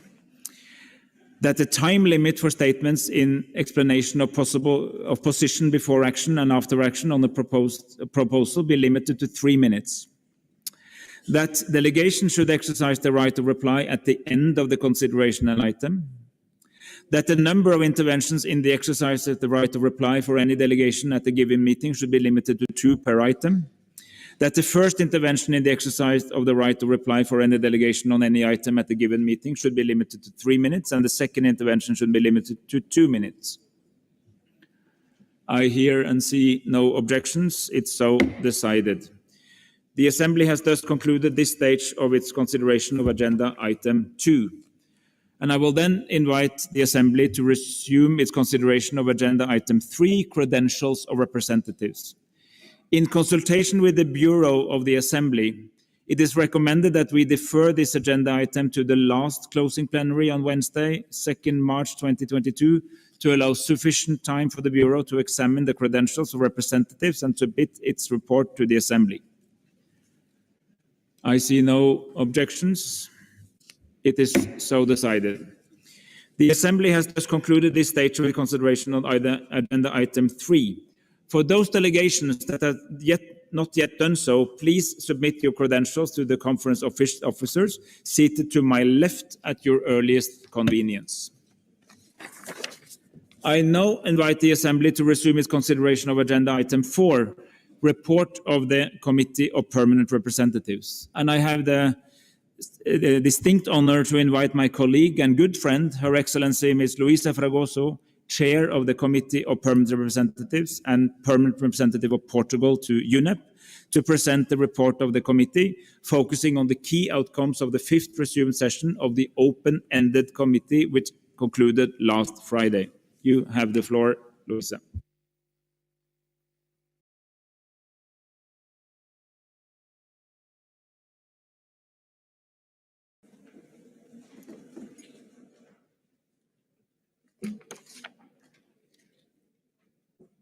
Mr. President of the United Nations Environment Assembly, Mr. Minister Tobiko Keriako, and Minister of Environment of Kenya, and Ministers of Environment and other ministers present in this assembly, distinguished Madam Director General of the UN in Nairobi, Madam Executive Director, distinguished guests, delegates, ladies and gentlemen. It is my great pleasure to see you all here in this immense hall, once again open to us all. It is a pleasure to return to the UN in its plenitude. And good morning, good afternoon, good evening to delegates joining us online from all over the world. It is my great honor to report on the work of the Committee of the Permanent Representatives and on outcomes of the resumed fifth session of the Open-Ended Committee of Permanent Representatives held from 21st to 25th February 2022. The content of this oral report is reflected in writing in the Chair's summary, which is available on the meeting website, as well as in document UNEP/EA.5/inf/2/rev.1, entitled Report from the Committee of Permanent Representatives, note from the Secretariat, made available on the official website of the fifth session of UNEA. Mr. President, Excellencies, since the online session of UNEA 5 in February 2021, the Committee of Permanent Representatives has held several meetings, 2 CPR meetings and an extraordinary CPR meeting to elect the CPR Bureau, as well as many subcommittee meetings to exercise its review and oversight role and advance preparations of UNEA and the special session to commemorate the 50th anniversary of the creation of UNEP. We held a very successful annual subcommittee meeting where, among others, the committee considered paragraph 7 of UNEA Decision 5/3, whereby the CPR is invited to consider, in view of systemic problems and in a comprehensive manner, the cycle of the term of office of the Bureau of the CPR in relation to that of the Bureau of UNEA. The meeting agreed that as a result of the decision by the Committee of Permanent Representatives at its extraordinary meeting of 2023, alluded to as the election of officers took place, no further action would be required. The committee has also endorsed at its 8th meeting of the annual subcommittee meeting the outcome document from the consensual process for review by the Committee of Permanent Representatives as mandated by UNEA Decision 4/2. Allow me to inform that the 156th meeting of the committee, the meeting has also agreed to endorse the action plan for the implementation of subparagraphs A to H of paragraph 88 of the outcome document of United Nations Conference on Sustainable Development, as presented by Executive Director, and agreed that Member States continue to consider the action plan in the context of the draft decision, the provisional agenda, data, and venue of the 6th session of UNEA. Mr. President, Excellencies, I will now turn to the work of the open-ended meeting of the Committee of Permanent Representatives. It is my pleasure to report that the committee has endorsed the draft ministerial declaration of the 5th United Nations Environment Assembly, as circulated by the Presidency on 24th 2019 and subsequently updated, to be presented to the resumed session of the Assembly, without prejudice to the right of Member States to put forward further adjustments and improvements before its adoption by UNEA at the closing plenary of this Assembly. Under the agenda item 4 of this OECPR meeting agenda, The committee considered and took note of the remaining official working documents submitted by the Executive Director to the 5th session of the UN Environment Assembly, as well as several information documents for the Assembly. Under Agenda Item 6, the committee considered and decided to recommend that the Assembly defers its consideration of the contribution of UNEA to the high-level political forum on sustainable development and mandates the subcommittee of the Committee of Permanent Representatives to consider and finalize this contribution. Under Agenda Item 8, the committee considered 17 draft resolutions and 1 decision submitted from Member States and the Secretariat. The large number of submitted resolutions is a strong indication of Member States' commitment to the environment and to the resumed 5th session of the United Nations Environment Assembly, attesting its pivotal decision-making role to address emerging issues and effective policy measures that improve the environment and our planet. In this context, I would like to highlight the much appreciated efforts undertaken by the Secretariat to organize online, in-person, hybrid meetings. A word of appreciation also to the United Nations Office in Nairobi, whose efforts and guidelines enabled us to work in a safe environment from a public health perspective.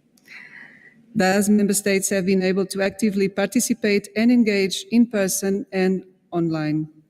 Considering that a little more than 6 months ago, delegations were bound to meet online, this is a truly notable and decisive step towards the success of this meeting, which is duly appreciated. During the past week, the open-ended meeting of the Committee of Permanent Representatives has worked relentlessly. At this juncture, I would like to acknowledge the extensive efforts of my fellow members of the CPR Bureau and those of the brilliant and dedicated team of co-facilitators who have led us through the hard negotiating stages of these resolutions. Thanks to the hard work in prolonged sessions and constructive atmosphere within the committee meeting, and in the spirit of compromise, 5 of the draft resolutions have been either merged or endorsed. In total, 3 draft resolutions were endorsed by the committee at the closing session of the committee on Friday evening. Subsequently, significant further progress has been made over the weekend. In an informal setting, under the leadership of the co-facilitators, in a relentless effort to try to reach to the broadest possible consensus on several draft resolutions, which was the case in some of them. The outcome of this informal work is available in the PaperSmart portal. And I am pleased to report that agreement has been reached on the texts of the draft resolutions on the sound management of chemicals and waste, and on the draft resolution on the creation of an intergovernmental negotiating committee towards an international legally binding agreement on plastic pollution. Therefore, 13 draft resolutions are expected to be put before the Committee of the Whole that will be established that has been established indeed during this opening plenary, and many of them are very close to agreement.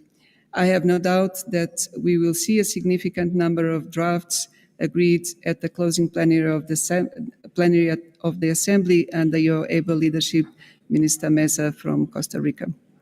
Finally, I have the pleasure to report that following informal consultations during the past week, the draft political declaration of the special session of the United Nations Environment Assembly to commemorate the 50th anniversary of the establishment of United Nations Environment Programme has also been agreed a draft, subject to final confirmation by one delegation regarding one preambular paragraph.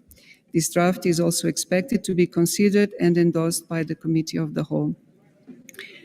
All draft resolutions and decisions, as well as the 2 ministerial declarations, are available on the PaperSmart portal and are listed in document UNEP EA5 Info 2 Rev 1. Excellencies, thanks to the collective will, hard work and commitment of all delegations, much progress has been achieved during the meeting of the Open-Ended Committee of Permanent Representatives last week. As a result, we have before us significant number of substantive and meaningful draft resolutions that will be considered for the United Nations environment in the spirit of getting this assembly to deliver its purpose. At this stage, allow to recognize your leadership, Mr. President, and thank you and your team for the outstanding work and commitment to deliver this ambitious and impactful UNEA. Allow me to express my appreciation for the exceptional work of my fellow members of the CPR Bureau, for their commitment and guidance.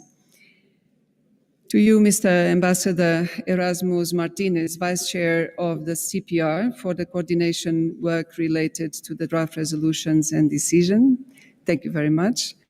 To Ambassador Selma Haddadi, Vice Chair of the CPR, for taking the lead in preparations of the landmark special session to commemorate the 50th anniversary of UNEP.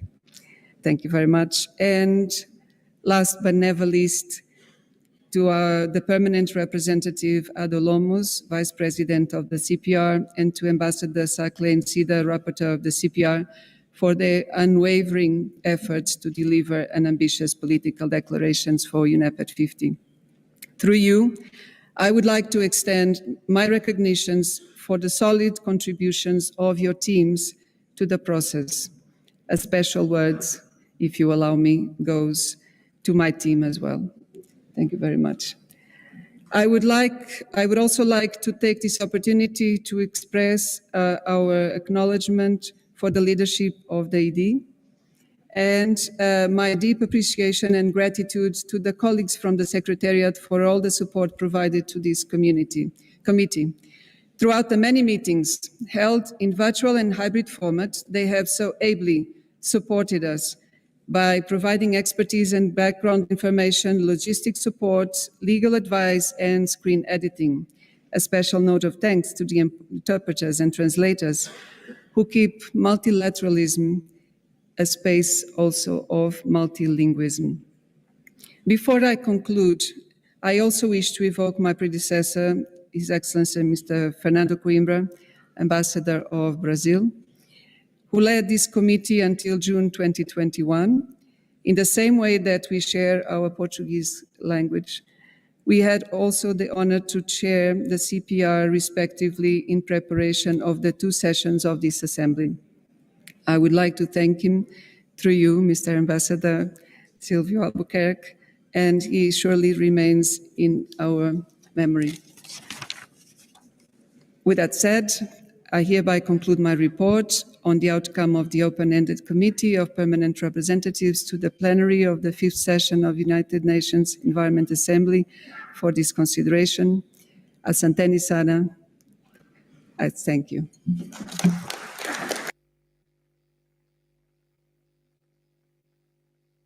Muito obrigado, Luisa. Thank you, Your Excellency, for this solid report on the work of the Committee on Permanent Representatives. And I would also very much like to echo what was said and to recognize the extraordinary work by Ambassadors Haddadi, Martinez, Sieda, and Lomus, and of course of Ambassador Fragoso herself.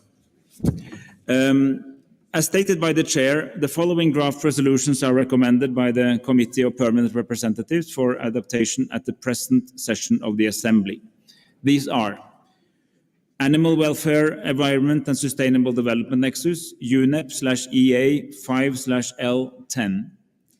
Sustainable Nitrogen Management, UNEP/EA 5/L12. The Future of the Global Environment Outlook, UNEP/EA 5/L20. And in the interest of time, I propose that the Assembly defers the adoption of the aforementioned draft resolutions to the closing plenary meeting to be held on Wednesday, 2nd March 2022. I see no objections. It is so decided. I propose that the Assembly allocates to the Committee of the Whole the task of finalizing and endorsing the following draft resolutions. The internationally legal binding instrument on plastic pollution, UNEP/EA 5/L23. Framework for addressing plastic product pollution, including single-use plastic product pollution, UNEP/EA 5/L22. Sustainable lake management, UNEP/EA 5/L8. Nature-based solutions for supporting sustainable development, UNEP/EA 5/L9. Biodiversity and health, UNEP/EA 5/L11. Sound management of chemicals and waste, UNEP/EA 5/L13. Science Policy Panel on Chemicals, Waste and Pollution, UNEP/EA 5/L14. Sustainable and Resilient Infrastructure, UNEP/EA 5/L15. Green Recovery, UNEP/EA 5/L16. Circular Economy, UNEP/EA 5/L17. Mineral Resource Governance, UNEP/EA 5/L18. Compliance of equitable geographic representation and balance in the Secretariat of the United Nations Environment Programme, UNEP/EA 5/L19. And the following draft decision, provisional agenda, date and venue of the 6th session of the United Nations Environment Assembly, UNEP/EA 5/L21. I see no objections. It is so decided. The Assembly has thus concluded its consideration of Agenda Item 4, and of course we wish the Committee of the Whole good luck in its important work ahead. I now invite the Assembly to turn to Agenda Item 6, Programme of Work and Budget and other administrative and budgetary issues. Delegations will recall that the Assembly considered this item during the first plenary meeting of the online meeting of the 5th session and adopted Decision 5/1 on management of trust funds and earmarked contributions, and 5/2 on the medium-term strategy for the period 2022 to 2025, and program of work and budget for the biennium 2022 to 2023.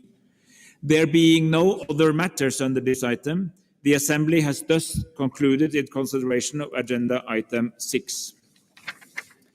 I will now turn your attention to Agenda Item 8, contributions to a meeting of the High-Level Political Forum on Sustainable Development and Implementation of the Environmental Dimension of the 2030 Agenda for Sustainable Development. As recommended by the Committee of Permanent Representatives, may I take it that it's the wish of the Assembly to defer the consideration of the contribution of the Assembly to the 2022 High-Level Political Forum on Sustainable Development to a future meeting of the subcommittee of the Committee of Permanent Representatives? I see and hear no objections, so it is so decided. The Assembly has thus concluded its consideration of Agenda Item 8. Delegations are made aware that the Assembly will consider Agenda Items 9 and 11 to 16 at the closing plenary meeting in the afternoon of 2nd March 2022. Delegations are also aware that the Agenda Item 10 on the high-level segment will be considered on 2nd March in the morning, and the national statements are also delivered under this agenda item. The Assembly will now begin to hear the statements delivered by representatives of member states speaking in their national capacity and/or on behalf of regional ministerial forums, and time permitting for members of specialized agencies, intergovernmental organizations accredited to UNEP, the United Nations system entities, and non-governmental organizations accredited to the UNEP under Agenda Item 10, high-level segment addressing the overarching theme, strengthening actions for nature to achieve the Sustainable Development Goals. Statement by key dignitaries will be delivered at the plenary meeting on Wednesday, 2nd March in the morning during the high-level segment. Before giving the floor to the first speaker, I wish to remind delegations of the following. The Secretariat has complied and circulated the list of speakers based on the inscriptions received on a first-come, first-served basis and adjusted as appropriate, taking into account protocol and established practice in order to best accommodate member states' needs. As indicated in the guidance note circulated by the Secretariat, and as an alternative to in-person statements, representatives were invited to submit pre-recorded video statements which will, as far as possible, be played in the conference room during the plenary together with the in-person statements. The video statements will also be posted on the UNEA website. Also, as indicated in the guidance note, both modes of delivery will be treated equally in terms of the order of statements, without giving priority to in-person statements. In order to ensure that all representatives wishing to take the floor are able to do so, I propose that the Assembly set the time limit on statements to a maximum of 3 minutes for individual statements and 5 minutes for those who are speaking on behalf of the regional ministerial forums, in accordance with Rule 38 of the Rules of Procedure of this Assembly.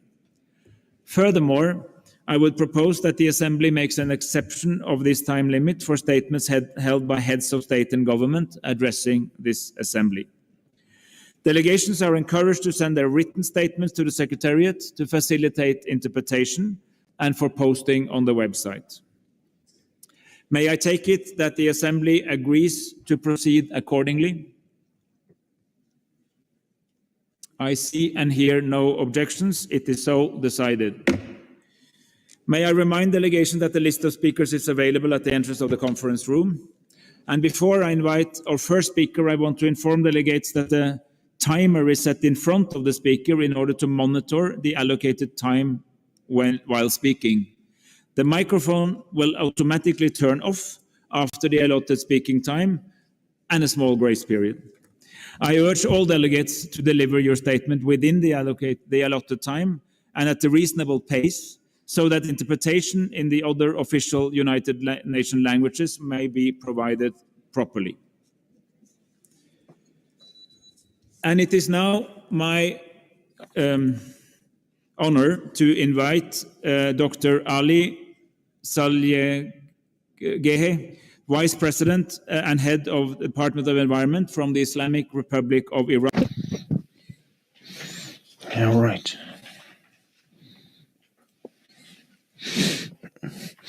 In the name of God, the compassionate, the merciful, Honorable President of the Fifth United Nations Environment Assembly, Madam Executive Director of the United Nations Environment Program, Honorable Minister, distinguished delegates, ladies and gentlemen, at the outset, I would like to seize this opportunity and express gratitude that the government of the Islamic Republic of Iran to the United Nations Environment Program and the government of the Republic of Kenya for holding this great gathering. The prevailing conditions in the world and the COVID-19 pandemic have prompted governments to adopt various protective measures to take care of their own people and those of other countries. Therefore, the adoption of appropriate protective measures by the government of Kenya and the United Nations in holding this forum is a double effort that deserves much recognition and credit. Ladies and gentlemen, we are in the UN Decade of Ecosystem Restoration through Recreate, Reimagine, Restore, which is an opportunity to accelerate the implementation of Sustainable Development Goals, particularly Goals 11, 13, 14, and 15. Undoubtedly, utilizing scientific evidence, nature-based solutions, traditional ecological knowledge, climate action, the capabilities of youth and women, and the capacity of indigenous communities to rehabilitate ecosystem are essential for this purpose. But what cannot be avoided and should not be ignored is the current and different geographical situation of the world affected by climate change and global warming. Although based on the existing scientific reports, the condition and challenges facing the West Asian region are obvious. I need to draw a picture of my country's environment in recent years for my colleagues. Honorable audience, Iran boasts many valuable genetic resources and is the primary secondary origin of important fauna and flora and unique habitats including Zagros and Hyrcanian forest in the world, and thus has taken many national measures to preserve rich and valuable biodiversity and expand its protected areas. Despite water and climate tensions we are facing in Iran, and by extension the West Asia region, as also the impact of wetland ecosystem from such tensions, supporting the sustainable livelihoods of local wetland communities through modeling measures and the creation of microcredit funds are other efforts to preserve these rich ecosystems. With the largest water border with the Persian Gulf and the Sea of Oman, Iran has taken bigger steps to improve ecosystem status and marine biodiversity to reduce the strain on water resources by adding 3,000 hectares to the mangrove ecosystem, developing a plan for monitoring and protection of Caspian seals, humpback dolphins, and sea turtles, conservation and restoration of sensitive coastal habitats, adaptation to climate change in onshore, offshore, and coastal areas, and combating plastic and microplastic pollution.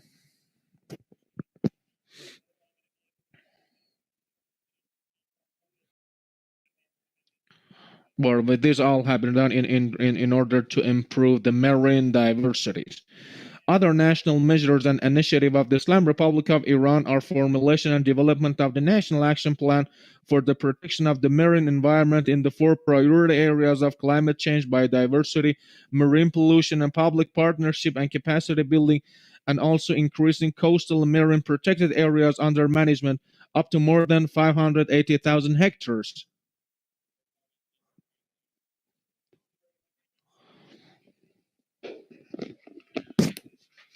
Thank you very much for your statement, Vice President of Iran. I just remind everyone that we have to be very strict on the time limit because we need to get through this. We would like everybody to have a chance to speak, and we will do it that way. So then I have the honor to invite Ms. Beranger Abba, Secretary of State for the Biodiversity, and also Vice President of UNEA, my good colleague in the Bureau. The floor is yours, Beranger. Merci, Monsieur le Président. Mesdames, Messieurs, Madame la... Thank you, President, Executive Director, Ministers, Ambassadors, Heads of Delegation, my dear friends. This assembly is brimming with humility and sobriety. And I believe that this momentum is evident of our will to deal with the challenges that we have to deal with. We have to act, and we have to act now. As we meet, France believes more than ever in multilateralism. Today, we show our commitment in participating in the building of a new global model that will be guided by shared principles. We are reminded that the reality is never a given. As we meet, the aggression of Ukraine by Russia, as the Secretary General said, is a violation of the United Nations Charter, and we condemn it with all force. We hope that the united community will be united to support Ukraine and to push for their rights to be respected. Emergencies are everywhere, in land and in sea, and this cannot be pushed for later. Combating plastic litter and the call for a binding convention calls for us to act for oceans, but also for all ecosystems, land and ocean on our planet, and for local communities that depend on it. We have to set a new way forward, and together as the international community work towards fighting plastic pollution. When we talk about chemicals, this is an important question in pollution, and with the IPCC and IPBES, we see that there is a scientific and political panel to give us guidance in the decisions that will guide us and will help us in our commitment. With COP26 and the upcoming COP15 for the CBD, and in UNEA, we see a holistic approach and solidarity to bring back our synergies in protecting our biodiversity.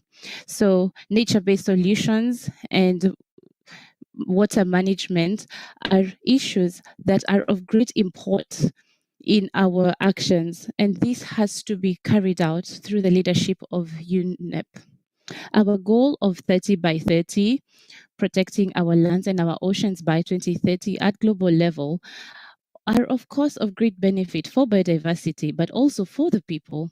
The goal, which is at the very heart of the Coalition of Nature and People, that's the representative of Costa Rica as president, we are ready to move forward. And with the COP on biodiversity that we will implement with the same ambition, gives us a way forward for the restorations of ecosystems for the future. Today, we do not only have an opportunity, but also the responsibility to act. This decision is within our reach, and it is up to us to take the commitments to guarantee the conditions of life and health for humanity and all life on the planet. Thank you very much. Merci beaucoup, Madam Chair. Thank you very much. Thank you.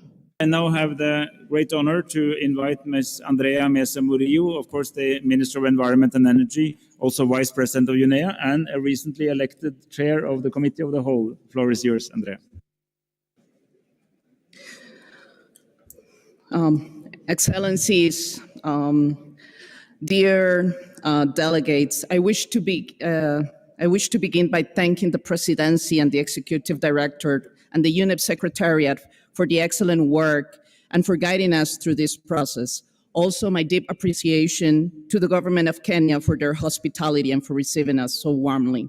Excellencies, the mandate we have in this assembly, UNEA 5.2, is to seek environmentally sustainable and concrete solutions to address the triple planetary crisis the planet is suffering from human activity. Beyond fine words and empty speeches, we need action. We must promote multilateralism and strengthen our collaborative efforts to contain the rising threats to our planet. I urge us all to build together an ambitious agenda, understanding that the future of life on the planet depends on the right political decisions that we take today. The world is demanding a concrete binding mandate to address the plastic pollution crisis. We need to take actions now. The science is clear. This is a decisive decade. Costa Rica is making enormous and exhaustive efforts to demonstrate that development and conservation can go hand in hand and not be mutually exclusive. In 2019, Costa Rica launched the long-term strategy, our national decarbonization plan, with concrete measures to transform our economy to become carbon neutral and nature positive in 2050. The implementation of this plan will provide around $41 billion in net benefits for the national economy between 2020 and 2050 and will generate green and blue jobs. We understand that we are highly dependent on nature. Protecting nature is not only essential to combat the biodiversity and climate crisis, it is also beneficial for economic growth and job creation. For this reason, we believe that the symbiosis between human and environment is possible. That is why, together with France, the United Kingdom, and 85 other countries, Costa Rica is committed to protecting at least 30% of the world's land and ocean by 2030 through the High Ambition Coalition for Nature and People, the HAC.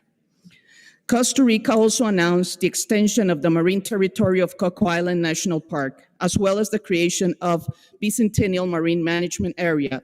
Through this action, we are extending the protection of our seas from 2% to 30%, in line with the 30 by 30 goal, and it is our contribution to protect the Eastern Tropical Pacific Marine Corridor, together with Colombia, Ecuador, and Panama. To achieve the goals of the NDG and Sustainable Development Agenda, the effective positioning of the environmental dimension of sustainable development in an integrated manner is required, where a healthy, clean, and sustainable environment is a sine qua non condition for the protection and enjoyment of human rights for all, with a special attention to women, girls, and indigenous peoples. In this sense, my country welcomes the adoption last October by the Human Rights Council in Geneva of the resolution that recognizes at the international level the access to clean, healthy, and sustainable environment as a universal human right. Costa Rica, as an unarmed democracy faithful to its specific tradition, attached to international law and multilateralism, reiterates that peace must be the path and the highest aspiration of the rulers of their peoples. For this reason, Costa Rica called for peace, including peace with nature. Excellencies, I am very confident that we will be able to achieve an ambitious outcome here at UNEA.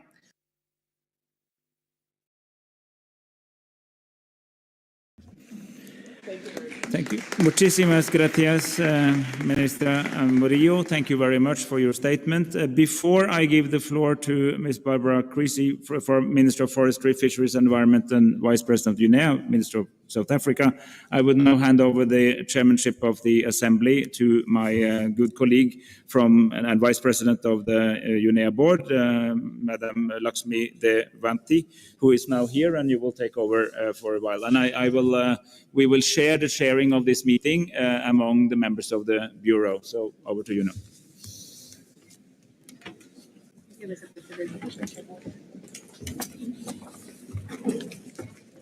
Thank you, Mr. President. It is now my honor to invite Her Excellency Mrs. Barbara Creasy, Minister of Forestry, Fisheries and Environment, as well as the Vice Presidents of the UNEA. Madam, floor is yours.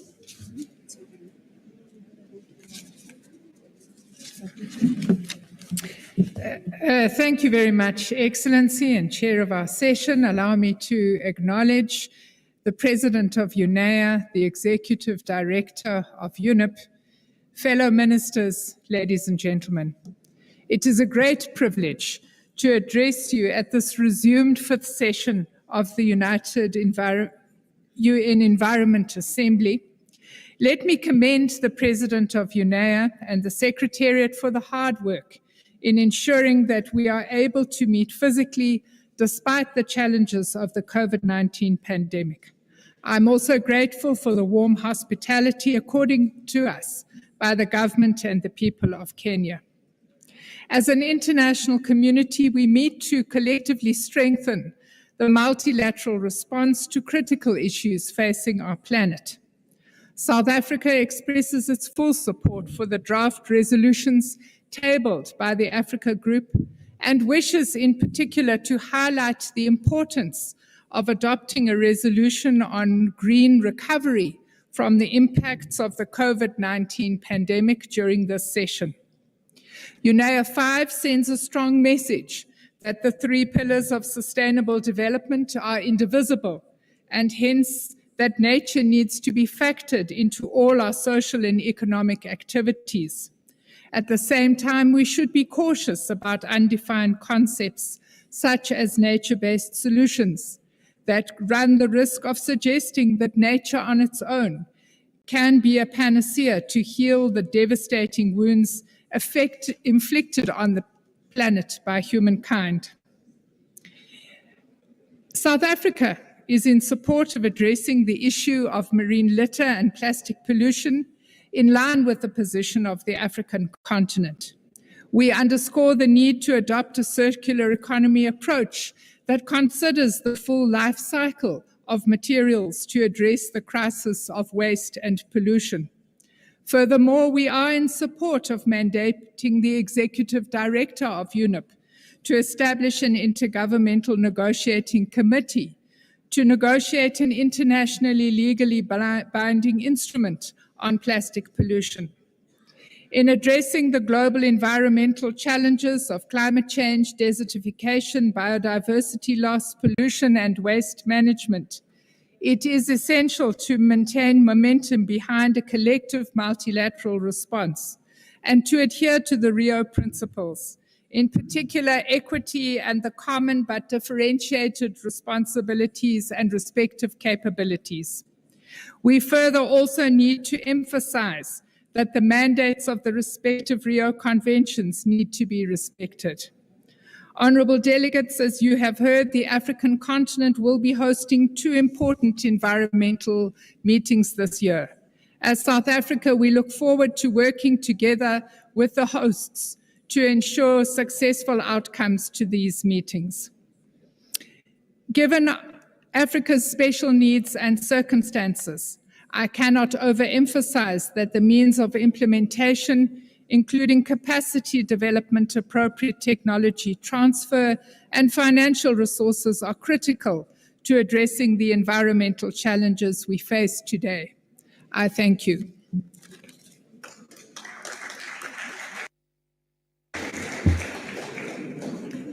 I thank you, Her Excellency Minister from South Africa. I now introduce the pre-recorded statement made by His Excellency Dr. Muhammad bin Mubarak bin Daina, Special Envoy for Climate Affairs, Chief Executive, Supreme Council for Environment and of Bahrain, and Vice President of UNEA 5. Excellencies, ladies and gentlemen, dear delegates, it's a privilege to speak to you all here at UNEA 5.2. This gathering, which has gone ahead despite numerous challenges, is evidence of the commitments of all member states to build a greener world for all.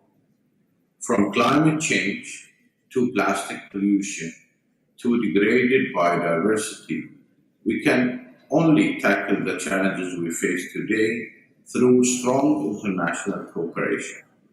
Since its establishment in Stockholm in June 1972, the United Nations Environmental Programme has stood as the primary vehicle for said cooperation.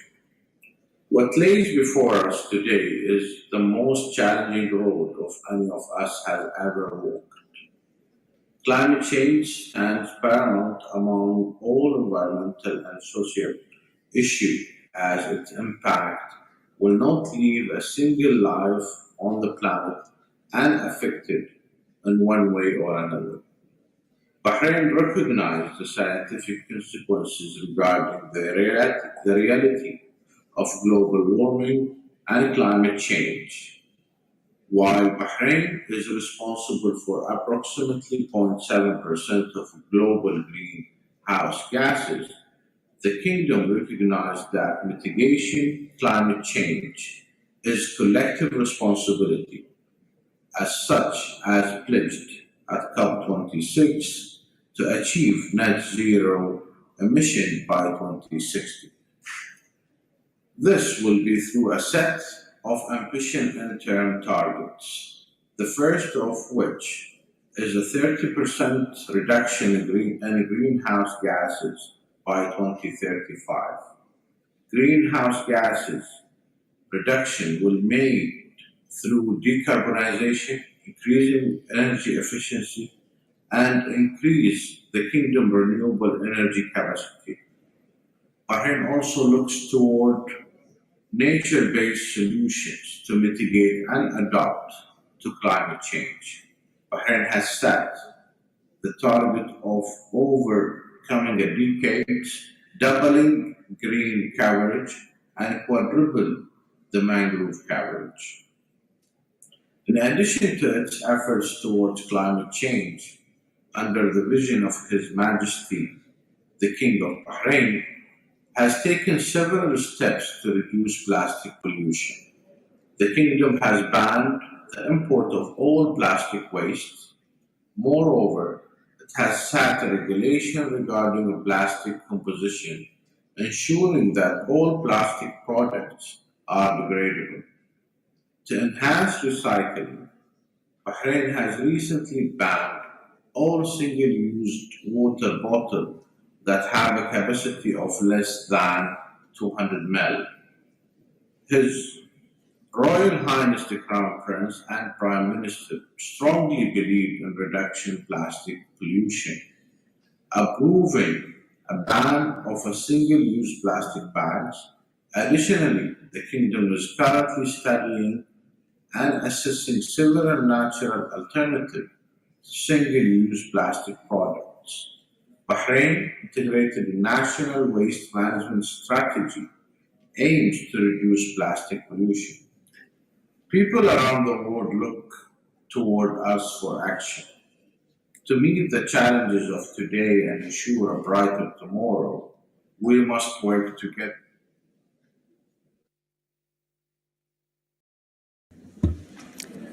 Thank you, His Excellency Dr. Mohammed bin Mubarak bin Daina. Now, I introduce the pre-recorded statement of Her Excellency Mrs. Siti Nurbaya, Minister of Environment and Forestry of the Republic of Indonesia.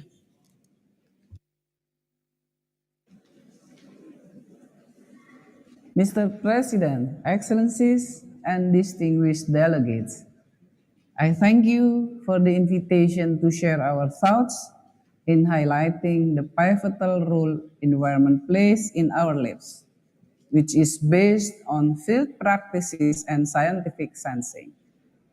My special thanks go to Executive Director of the UNEP, Her Excellency Inger Anderson, for your encouragement to Indonesia to put environment protection at the heart of the country's economic recovery and sustainable development. Being an archipelagic state and mega diverse country, Indonesia has been working untiringly to take the task to advance development together with environment protection and restoration as one of the country's top priorities.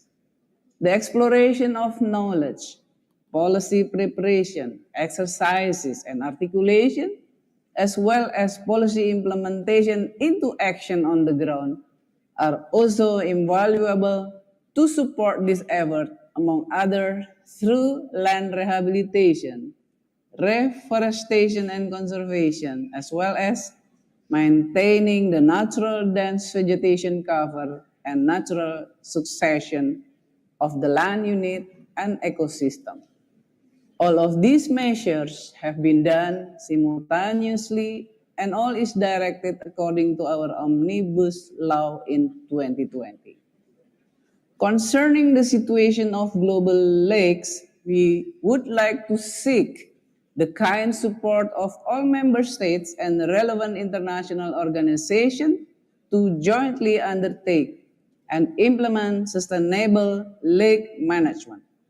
It is our conviction that this resolution can serve as an avenue to make our dreams come true on better future of our lake ecosystem, our people, and for the next generation.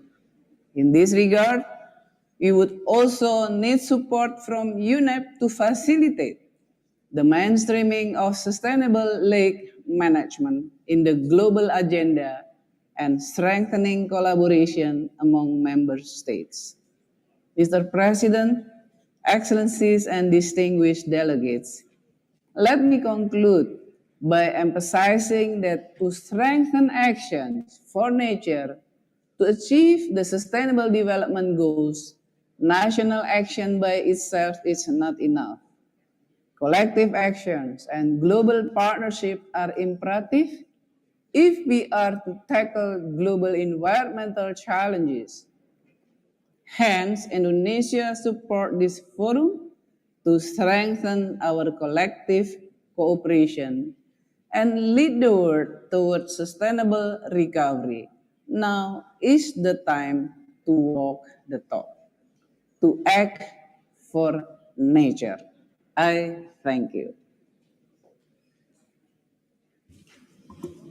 Thank you, Her Excellency Dr. Siti Nurbaya of Indonesia.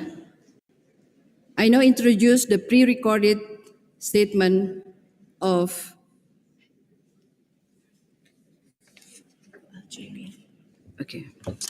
His Excellency Dr. Samia Moulafi, Minister of Environment of Algeria. السيد رئيس جمعية الأمم المتحدة للبيئة، السيدة المديرة التنفيذية لبرنامج الأمم المتحدة للبيئة. Thank you very much, President, Executive Director, ladies and gentlemen, members of the Committee of Permanent Representatives, ladies and gentlemen. I would like, first of all, to congratulate Kenya for having so kindly organized this 5th UNEA session, despite the major challenges represented by COVID-19. I'd like to thank the Secretariat for UNEP and, of course, Madam Inga Anderson, the Executive Director, for the quality of the work and the content of this very important agenda. I'd also like to thank all member states here present. The theme chosen for this session, strengthening nature-based solutions to achieve the Sustainable Development Goals, reflects the importance of the environment in achieving those objectives. The current session allows us to concentrate on the Sustainable Development Goals of 2020 and to develop scientific research 2030 and to achieve the best approaches and to take up initiatives and take the relevant decisions for rebuilding back better.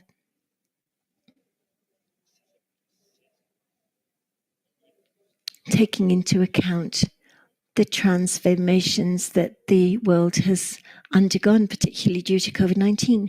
Algeria would like to achieve economic growth and social development which protects the environment and safeguards natural resources. Algeria honors its commitments, its international commitments through the program of the President of the Republic, who has a particular interest in the Sustainable Development Objectives, and we remain committed at national and regional level in the context of the bilateral conventions, the multilateral agreements.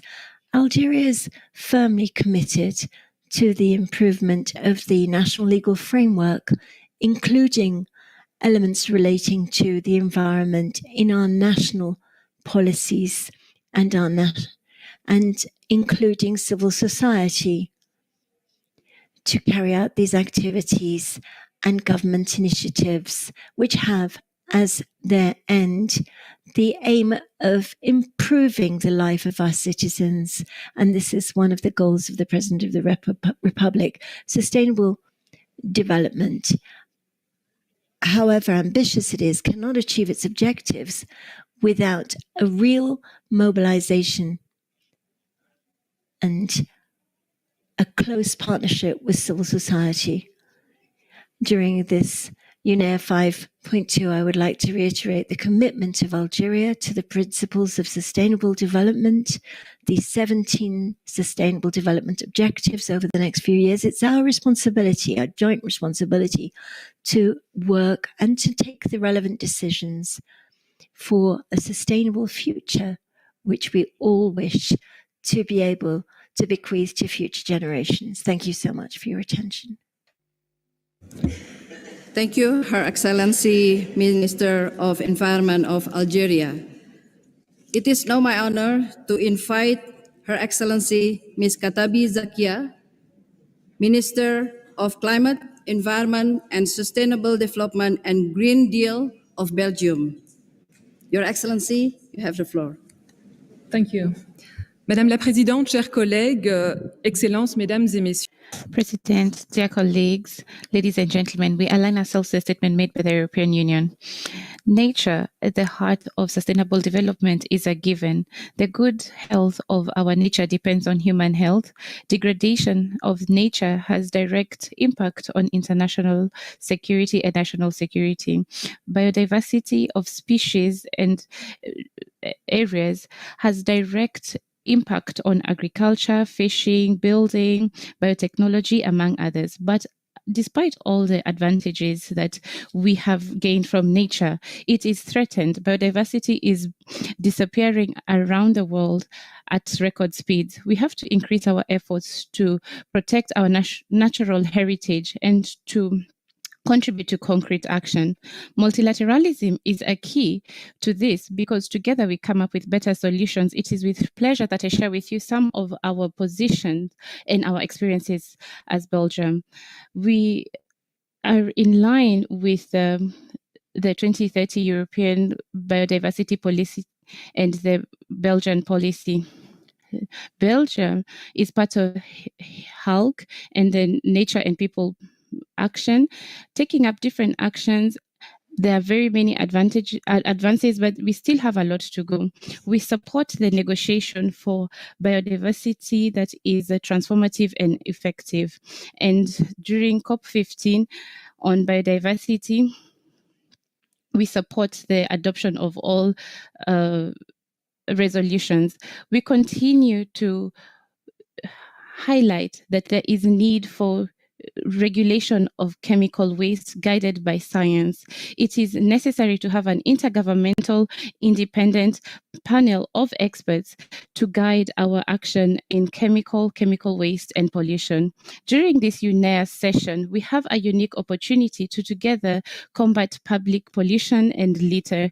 Together, all delegations that have committed to this theme need to start negotiations on an international legally binding instrument. We have to bring an end to the increasing mass of waste that ends up in our lands, our rivers, our oceans, and our seas. In addition to the actions that we are taking within our country, we also support other partnerships. During COP26, we joined the Global Forest Pledge that aims to combat deforestation and land degradation.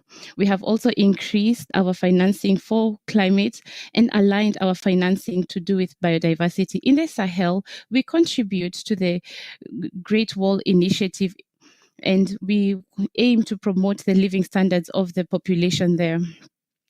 40 million hectares of fertile land should be freed, and this is around 40,000 football stadiums.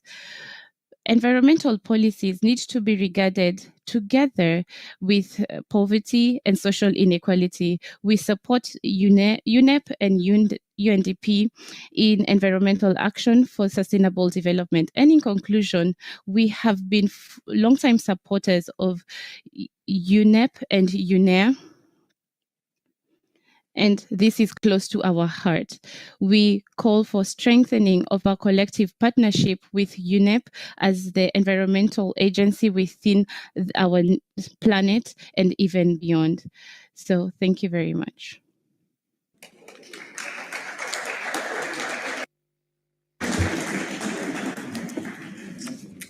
I thank you, Her Excellency Mrs. Katabi Zakia of Belgium, for the statement just made.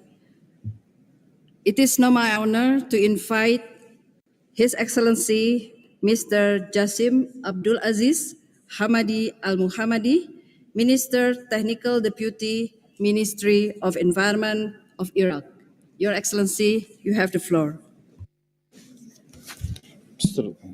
السيد الرئيس، السيدات والسادة الأكارم، السلام عليكم ورحمة الله وبركاته. إذا تقدم بالشكر والامتنان لشعبي وحكومة كينيا على حسن الضيافة. Thank you very much, Madam President, for giving me the floor. I would like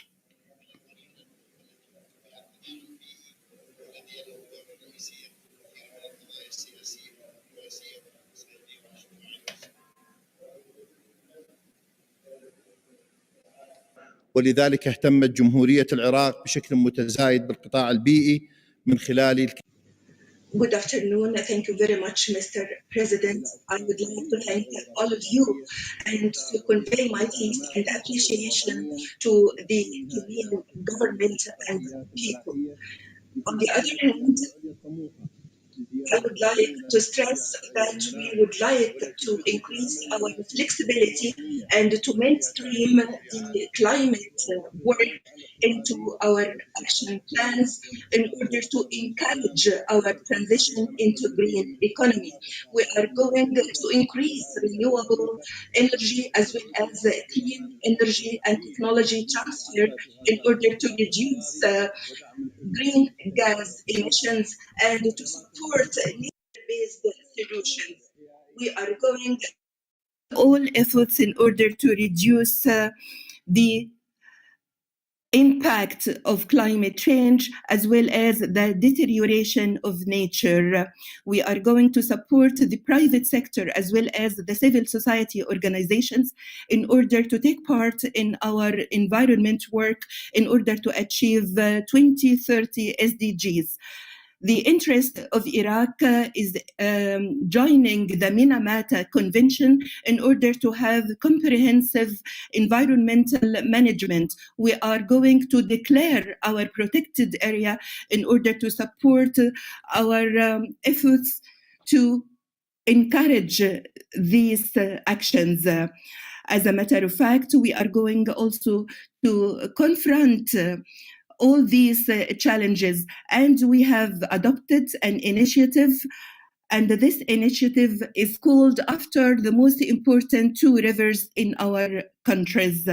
We have these challenges that are affecting our water as well as food security, as a result of which we have sand and dust storms. This initiative is going to have afforestation, the establishment of natural reserve, and to reinforce comprehensive management for water and sewage water. We are also going to manage our waste in order to benefit from this waste. We stress that we are going to have the green economy. We have also the green paper. We would like to avail ourselves of this opportunity in order to ask support from all members. Ladies and gentlemen, the Republic of Iraq is supporting all the initiatives adopted by the fifth session of UNEA in order to have comprehensive management of chemicals as well as supporting ecological systems and to support nature-based solutions and to combat pollutions in all its forms. We have to take into consideration the national specificities and to take into consideration the common but differentiated responsibilities. At the end and in conclusion, we would like to thank everyone so that the outcomes of this session would be very fruitful and would benefit all of us.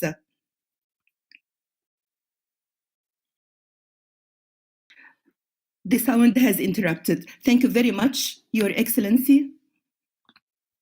Minister of Iraq, for your statement. Distinguished delegates and colleagues, we have heard the last speaker for this meeting. The Assembly will continue to hear the remaining speakers this afternoon at 3 p.m. in Conference Room 1. The first plenary meeting of the resumed fifth session is adjourned.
Well, let's go at it again. Good morning to all of you. My name is Julien Guerrier. I'm the Commission's Director for the Common Policy Center for Horizon Europe, and I want to welcome you very warmly to these EU Missions Info Days. These are the first Info Days we have for missions, because the missions were officially launched on the 29th of September last year, following 2 years of very intensive work involving not only all Commission Directorates General, but also the Member States, associated countries, citizens, stakeholders, and together we engaged in a very ambitious co-design and co-creation process to prepare those 5 missions: fighting cancer, adapting to climate change, protecting our oceans, seas and waters, living in greener cities, and ensuring healthy soil and food. Those challenges were identified and defined by European citizens together with us. And the novelty of missions is that they are really solution-oriented. They have very clear targets for 2030, so a foreseeable future, and they will direct our efforts in research and innovation for the next 8 years, but not only in research and innovation, in a number of implementation fields in order to roll out on the ground the solutions that will have been developed by research and innovation. Our objective is to maximize the economic and social value of every euro we invest in those missions in order for them to be very novel whole-of-government instrument in the European research and innovation funding landscape. It will be funded by Horizon Europe, but also by other programs at European and national levels. We have already launched, actually, even before the official launch of the missions, a number of small horizontal calls for missions in order to prepare the ground. That was done in June of last year.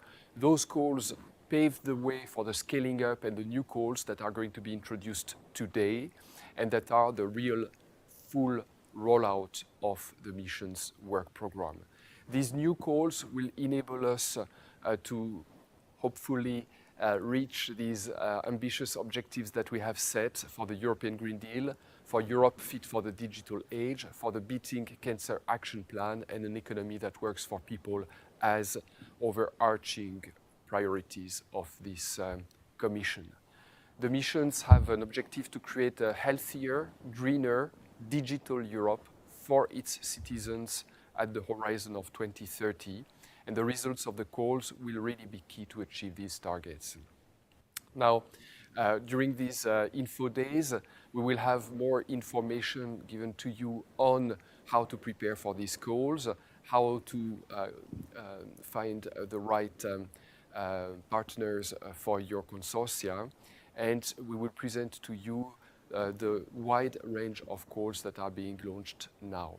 The 5 missions, as I mentioned a bit earlier, are adaptation to climate change, restore our ocean and waters by 2030, a soil deal for Europe Cancer Mission, and the 100 climate neutral and smart cities that we want to have in the EU by 2030.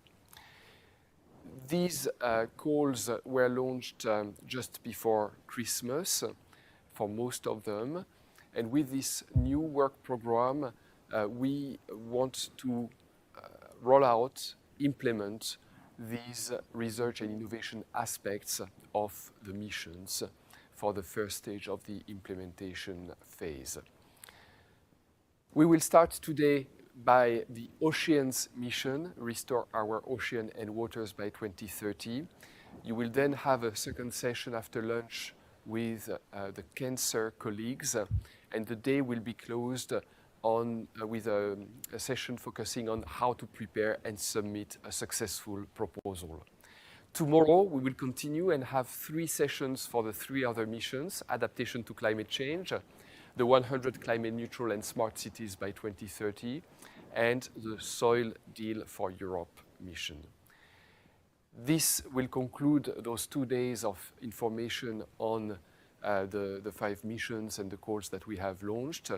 We really invite a mobilization of all researchers and innovators across Europe, as well as citizens and all interested stakeholders in order to take part in these 5 missions and to ensure that they are successful. We will open the floor for questions during each session, and we will hope to have full information for you to prepare top quality proposals. I wish you success in your preparatory work. I want to emphasize the importance of those missions for Europe and the importance of the best brains and creativity across Europe to contribute to deliver on them. They will mobilize many other policy areas, funding, programs, and support at European, national, and regional level. This is the vision that we have in mind, to have missions that are cross-sectoral, that go beyond research and innovation to deliver solutions on the ground, and that bring together not only horizontally all levels of governments, but also vertically from the European level to the local level. We are counting on you to achieve these targets with us, and I wish you 2 exciting days today and tomorrow with our colleagues. Thanks a lot for your attention.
So, good morning, colleagues. Good morning, participants, to this Info Days dedicated session on EU mission Restore Our Ocean and Waters by 2030.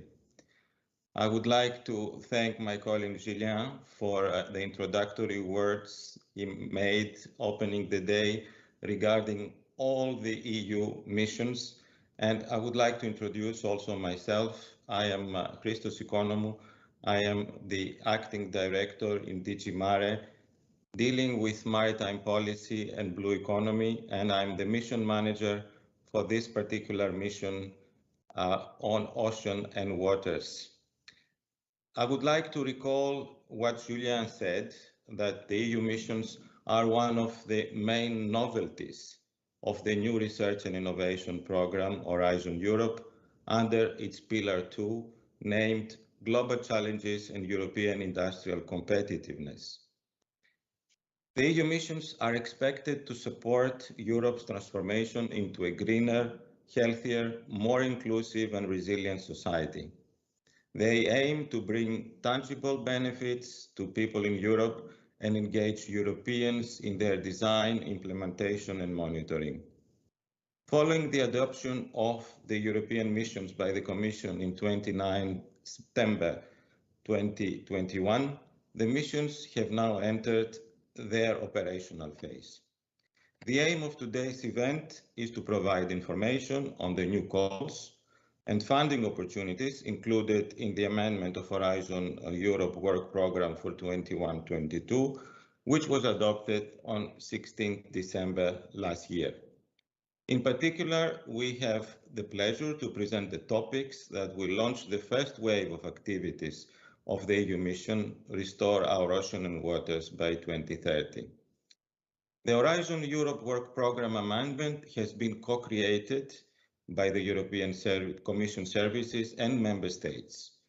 For the mission Ocean and Waters, more than 10 Directorate Generals of the Commission have regularly participated to the co-creation of this first work programme. However, DG Mare and DG RTD, as you know, steer the process from the initial ideas to the drafting and the publication of the work programme. The executive agency for the mission Ocean and Waters is SINEA, the European Climate, Infrastructure and Environment Executive Agency.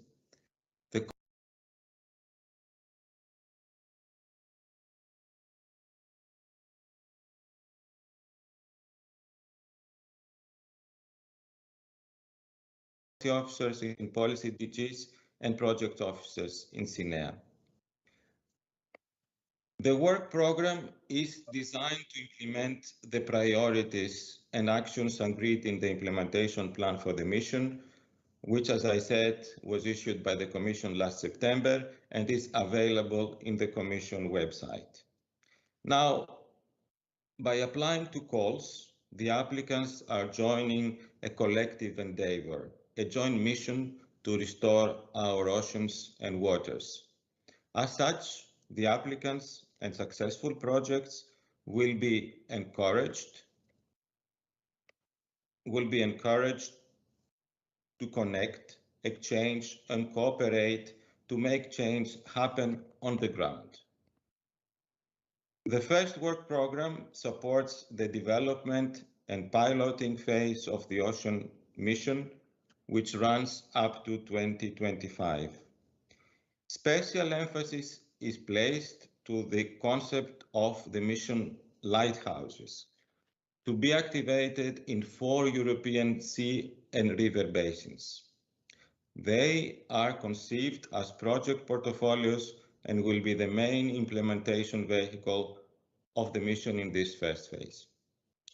I would like to recall that one preparatory coordinating a support action topic to support the setup of these area-based lighthouses was already published in June 21 in the first Horizon Europe Work Programme for 21-22 and asked to establish link with it. So I already referred to the concept of the lighthouses and this will be further explained in the next presentation. However, let me stress one thing. The lighthouses are not just one project. They are not just one demonstration project. They include all actions needed to implement the respective mission objectives. They are hubs for the development and deployment of solutions and platforms for mobilizing, convening, and connecting the relevant actors and initiatives at sea basin level. The Mission Ocean Work Program, this one particularly follows the impact-driven logic of Horizon Europe. The actions that will be presented this morning aim at supporting key overarching EU priorities stemming from the European Green Deal, such as the Sustainable Blue Economy Strategy, the EU Biodiversity Strategy, the Zero Pollution Action Plan. The Work Program 2021 is organized around three main calls for proposals addressing three policy objectives. First, protect and restore marine and freshwater ecosystems and biodiversity. Second, prevent and eliminate pollution of our ocean, seas, and waters. And third, ensure a sustainable, carbon neutral, and circular blue economy. The call for enabling activities will support the development of a digital knowledge system, the Digital Twin Ocean, public engagement initiatives, foresights, and other studies. I would like to give also some broad indications on the budget allocated to the mission.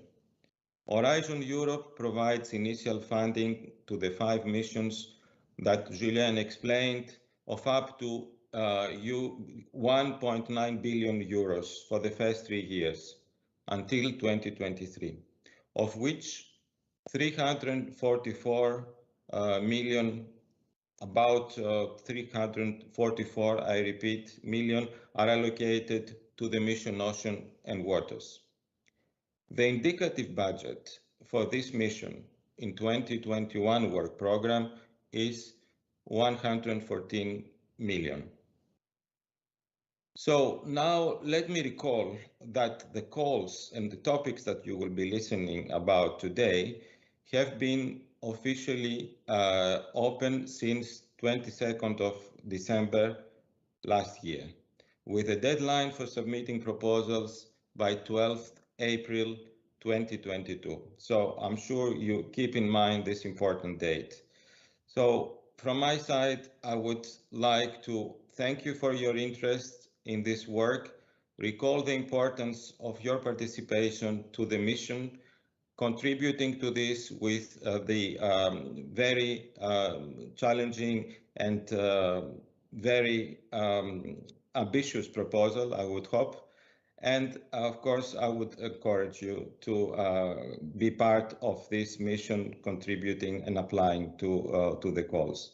I would like now to give the floor to my colleagues, Andrea Stracinescu from DG Mare, Head of Unit DG Mare, and Elisabetta Balsi from DGRTD, Head of Unit in DGRTD, and leading both the Mission Secretariat for a general presentation of this particular mission and what I already touched upon, the basin scale lighthouses.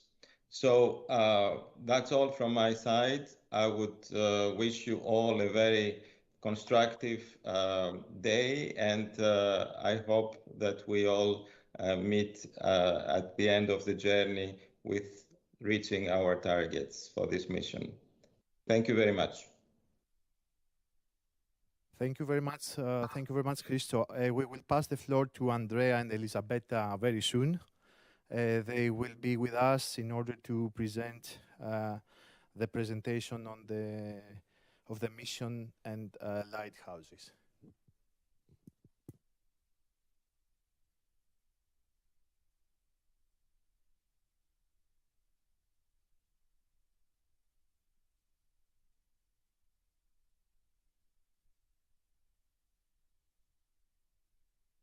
From DG Restoration. Good morning. And my colleague Andrea Strachinescu, we would like to provide you with a short introduction on our mission, Restore Our Ocean and Waters, its rationale, its intervention logic, the objectives and targets, the implementation phases, and the planned activities.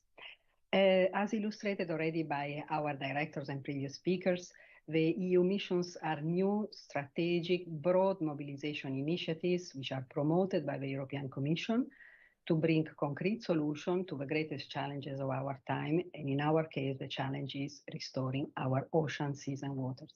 They have very ambitious goals, and they are expected to deliver concrete results in a very short time frame by 2030. And they are inspired by missions like the Apollo 11 mission to the moon, and by analogy, we could say that our mission is a new ocean shot. And a main novelty and distinguishing feature of a mission is that indeed they entail a new collaborative and systemic approach to address the societal challenges. And this approach combines research innovation with new forms of governance. Missions are rooted in the Horizon Europe Research Innovation Program, as they do have an important core of research and innovation, but their scope goes far beyond research and innovation and this EU program. So missions are expected to be implemented across different programs, policies, and sectors with both public and private investment at EU, national, regional, and local level. And also, very importantly, European missions connect directly to the citizens, and they aim to engage the citizens in the design, implementation, and monitoring of a mission. So, a first general message is that while we are here today to present indeed what our Horizon Europe program is offering this year to implement this mission, we would also like to encourage you to consider also at the same time all possible other instruments, initiatives, and actions to help reaching the goal of this mission at local level.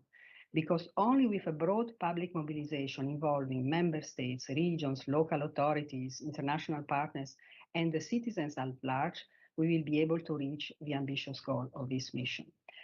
As it has already been highlighted, all missions, including ours, have been launched on 29th of September. And what is very important, the document which is very important, and I would like to attract your attention on that, is the implementation plan that is publicly available, because this implementation plan is the basis for all our calls and further actions. Then in the next slide, we see that actually a very important characteristic of our mission, in the previous slide, it's the systemic approach of restoring our oceans and water. So we are addressing what we call the hydrosphere, intended as the all connected systems of oceans, seas, coast, and inland waters. And this systemic approach is inspired by the so-called known Starfish report, which is a report which was produced by the mission board, external experts, led by Pascal Lamy. And you see that the starfish, actually with its 5 legs, it's actually symbolic for what are the objectives and the enablers of our mission. We present you the 3 objectives and 2 enablers, and you see that there are 5 legs in the starfish. In terms of policy drive, in the next slide, we see that the main driver of our mission is certainly the European Green Deal and its objectives.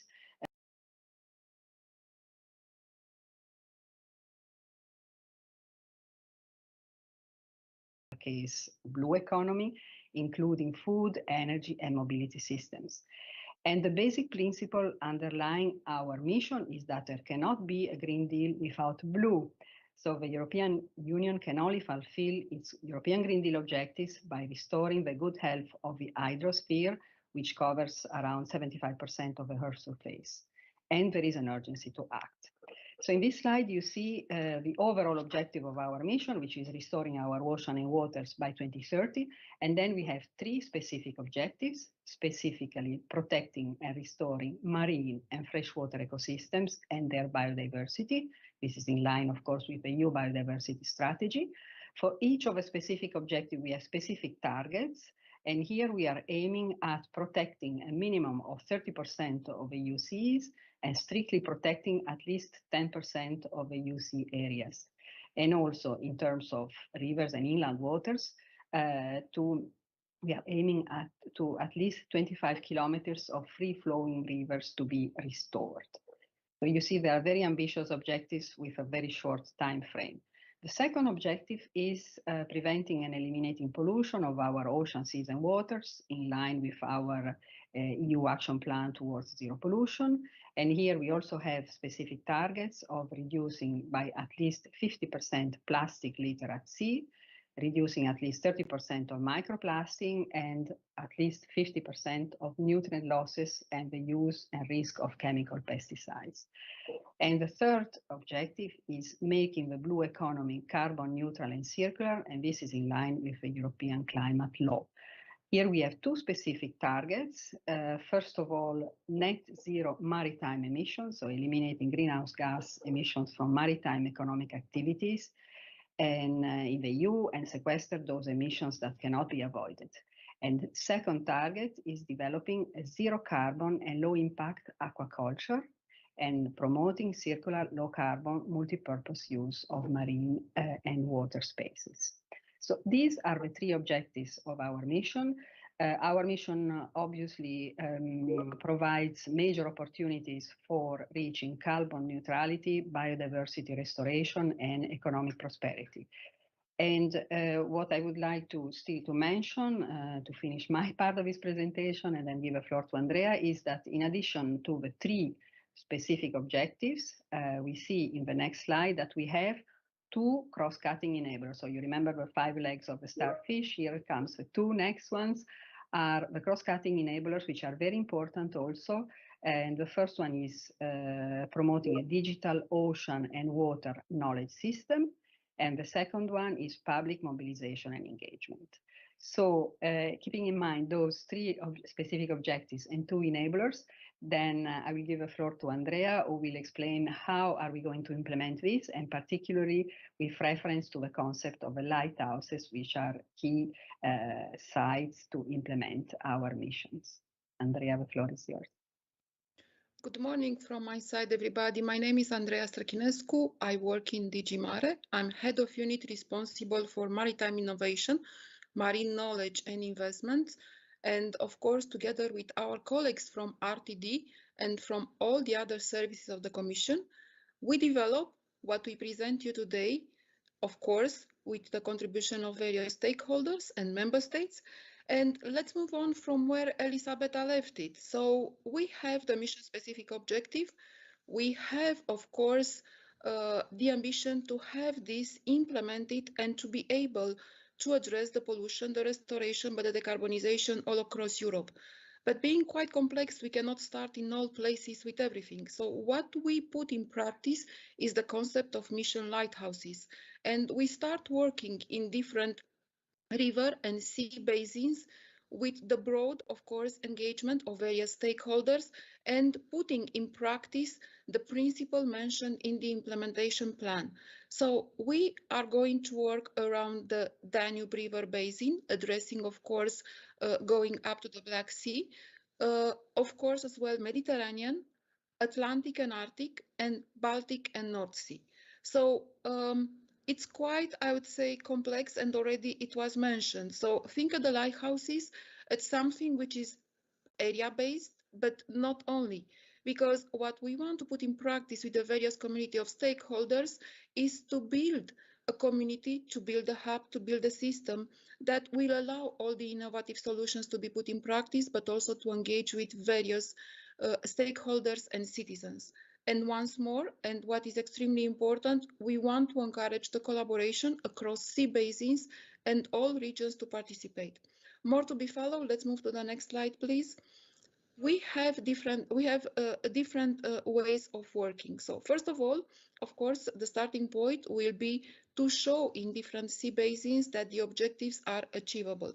We cannot start with everything in the same time, as I said, and you will see in the work program, the topics are going to show you how we are addressing this in terms of objectives in different sea basins. So we are going to start building the lighthouses, but also to demonstrate, to pilot the solutions, to show that they are viable, to be able further and later on in the second phase to have the deployment and upscaling phase. So quite important, it's this building of the foundation phase, which will be followed at the midterm review, extremely important as well. And then moving to another dimension, trying, of course, to attract more investment and working on the phase of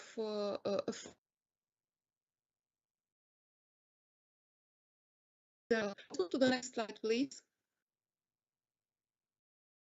Thank you. So what we expect to have, so again, we have the mission objectives, and here we can see what it will be for the next period of time to be achieved in terms of different sea basins, but working on different enablers. We are going for each of the lighthouse to build a platform in which we are going to engage with stakeholders, but also with citizens. And in terms of objectives, protection or restoration are going to be addressed all across Europe through the Blue Parks call, but also Atlantic and Arctic Lighthouse for the restoration and coastal resilience, but also the Danube Lighthouse. We are going to look at the actions in terms of protection and restoration from the point of view of river basin. Now, pollution, Mediterranean, as mentioned, will be plastic, but also nutrient and chemicals. Carbon neutral and circular blue economy, Baltic and North Sea, again, a platform, but also looking at the zero carbon multi-purpose use of the marine space, but also aquaculture to be looked at for what is going to be put in practice.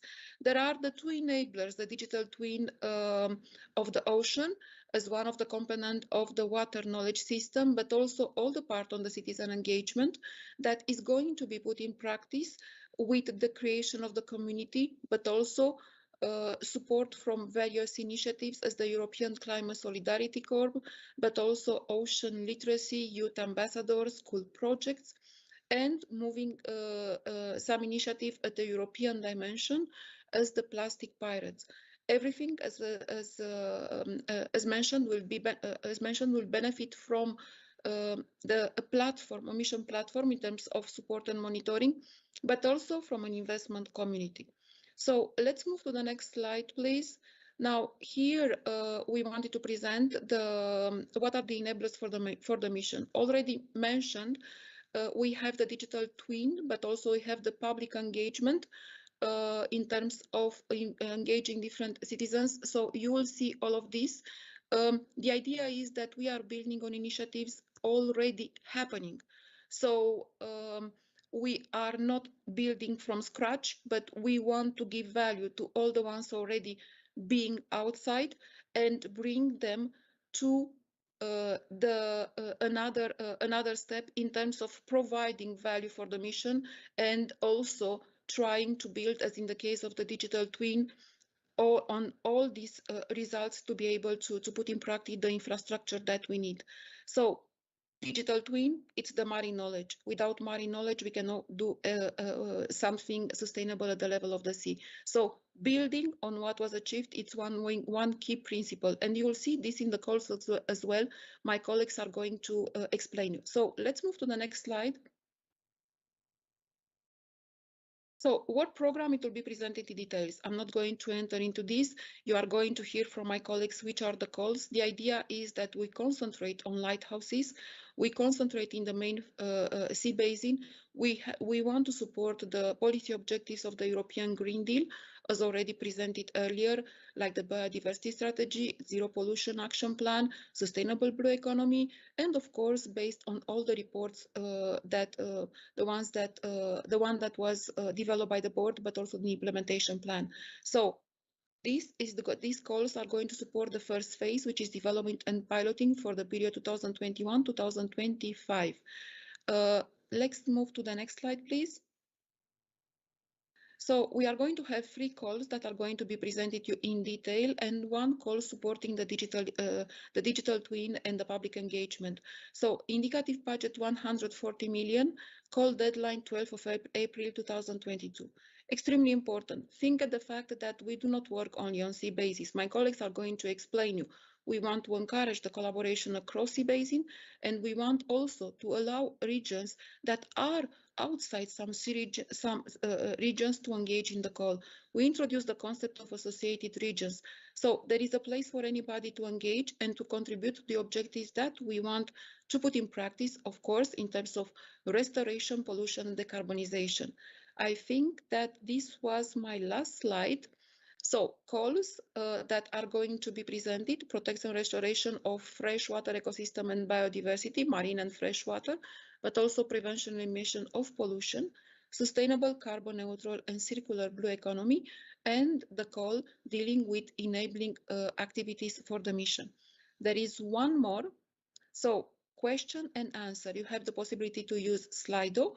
So you have here all details. Go to Slido, insert hashtag mission info day for joining the event, and then select the room.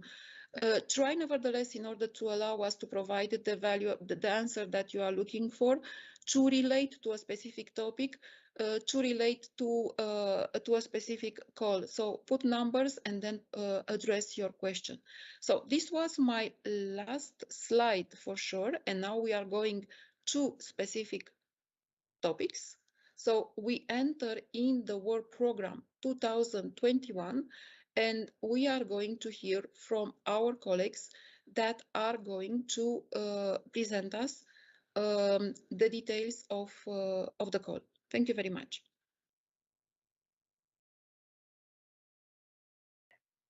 Thank you, Andrea. And now I will continue to introduce our colleagues. So we are going to start with innovation actions, and we are going to present them by call. And as Andrea has mentioned, the calls follow the three objectives. So the first call is protect, restore, and marine and freshwater ecosystems and biodiversity. And we have three innovation actions that we would like to present to you. Elena and Roberta will introduce them. And it is the topic on European blue parks, then the Danube River Basin Lighthouse, restoring of fresh and transitional water ecosystems. And then third, the Atlantic and Arctic Basin Lighthouse, restoration of marine and coastal ecosystems and increased climate resilience. So we will introduce those three topics, and then we will follow the other calls, and then we will have a first question and answers session. So Andrea, Roberta and Elena, please. Okay, thank you, Elisabetta. Good morning to everybody also from my side. So the first topic in the Mission Ocean Work Program 2021 is on the European Blue Parks. The Blue Parks initiative, as already said, falls under the Objective 1 of Mission Ocean. So the aim is to protect and restore marine ecosystems and biodiversity. The objective of the activities under this topic are to develop and demonstrate innovative solutions for the protection and conservation of European blue capital, but also for enhancing marine protected areas in Europe. And this is in line with the Marine Strategy Framework Directive. So this topic will contribute, and we can go to the next slide, to several broad policy objectives, those under the European Biodiversity Strategy, those under the European Green Deal, those under the European Sustainable Blue Economy Strategy and the European Climate Law. But activities under this topic will also contribute to the implementation of a number of directives which are addressing blue capital and the conservation and preservation of our ocean. The Marine Strategy Framework Directive, the Marine Spatial Planning Directive, and the Water Framework Directive.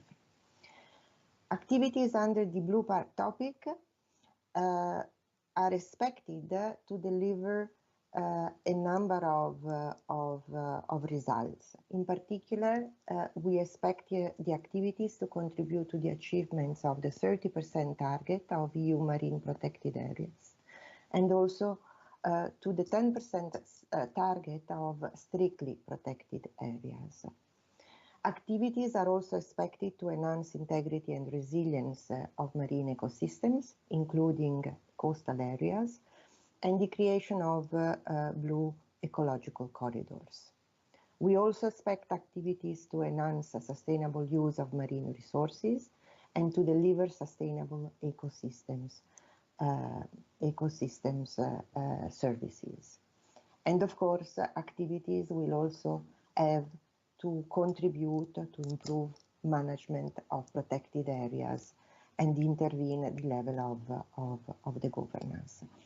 So the scope of the topic is on the conservation and protection and preservation of marine ecosystems, but also on the creation of, on the establishment of marine protected areas. The focus of the activities are expected to address four main areas. One is focus on marine biodiversity hotspots and ecological corridors. Activities are also expected to show high potential to be scaled up and reproduced in other areas. We want also, through this project, a clear contribution to the development and to the delivery of marine ecosystem services, several of them, but also including services that can contribute to mitigation and adaptation to climate change. And also, equally important, it was mentioned as a key element in Mission Ocean, is the engagement with citizens, major stakeholders and local authorities in implementing the measures and the solutions which are developed under this topic. This topic is implemented through innovation actions. The budget allocated is 17 million, and we expect a contribution per project of the order of 8.5 million. Another important aspect to be included in the proposals and in the projects that will be retained are networking and joint activities with other projects which have been funded either under Horizon 2020, under Horizon Europe, under other European programs like LIFE. So you can foresee and allocate a specific budget for networking and joint activities with other initiatives which are already ongoing. And these activities can take the form of workshops, exchanges of information and knowledge, exchanges of good practices, joint publication, and other activities. I think this was my last, so over to Elena for the second topic. Thank you. Good morning. Thank you, Roberta. I will present the next two topics. So the first one covers the Danube River Basin Lighthouse, restoration of freshwater and transitional water ecosystems. The aim is to demonstrate on a large scale the implementation of Mission Objective 1 for freshwater and transitional water ecosystems with a view to scale up and contribute to implementation of Mission Lighthouse in the Danube River Basin, which is aimed at restoration and protection of freshwaters and transitional waters and biodiversity. Next slide, please. Expected outcomes. I think in the policy context, you can very well see here the links with the EU biodiversity strategy, as well as with the EU climate law and overall with the European Green Deal. In terms of expected outcomes, we expect contribution to restoration of at least 25,000 kilometers of free-flowing rivers, reduction of artificial river flow barriers and improved river ecosystem connectivity, as well as increased populations of freshwater species, in particular emblematic species, increased protection of communities and ecosystems from extreme weather events, and increased local revenue from restored ecosystems, as well as support the scaling up of ecosystems and biodiversity restoration in associated regions. To the associated regions and similar conditions, we will still come later on. Next slide, please. In terms of the scope of the topic, we would like to stress here two elements. First, the proposals have to show or will have to show an effective and economically profitable way to freshwater ecosystem restoration and their sustainable use in the Danube River Basin, again stressing including transitional waters of the Danube River Delta, focusing on the reduction of the impact of artificial river flow barriers on wildlife movement, restoration and protection of biodiversity and valuable ecosystems, particularly biodiversity hotspots, protection of inhabited areas against floods, measures to reduce impact of drought on freshwater ecosystems and biodiversity, and sustainable management of river sediments. Emphasis is put on nature-based solutions for freshwater ecosystem restoration and sustainable use. And successful projects will at the same time have to demonstrate and show a way to profitable and sustainable use of the restored freshwater ecosystems. The demonstration should combine active and passive restoration solutions, in particularly focusing on nature-based solutions. In terms of indicative budget, the total budget for the topic is 17 million euros, per project contribution of 8.5 million euros. There are a number of elements that are important here.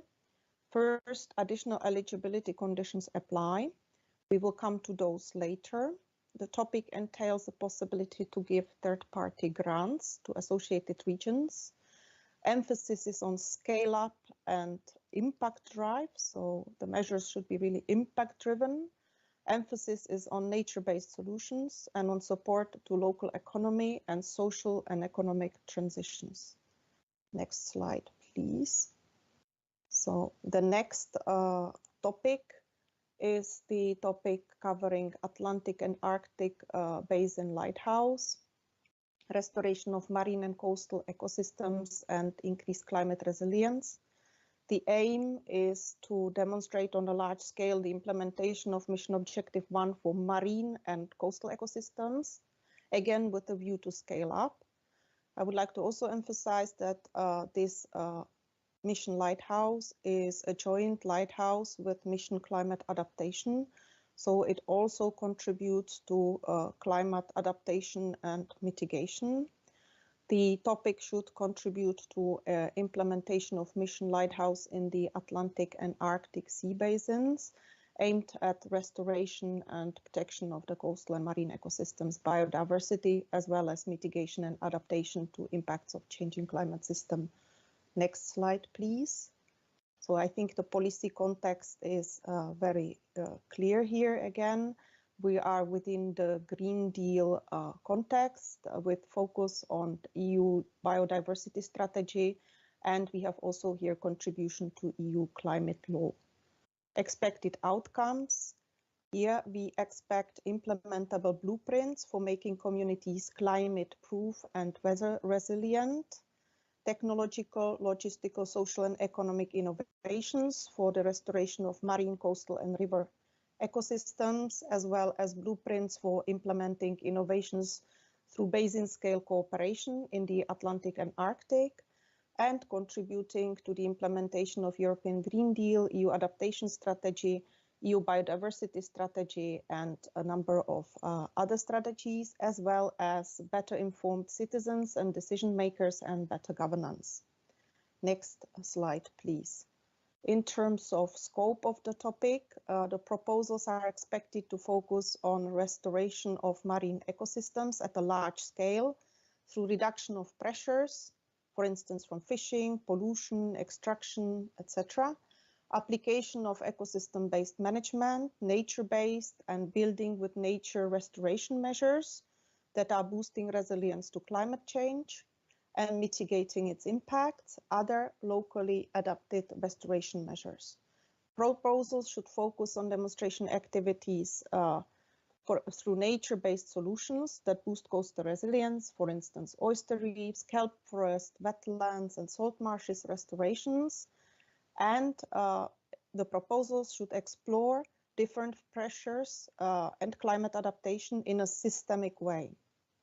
In terms of indicative budget, the total budget per topic is 17 million euros.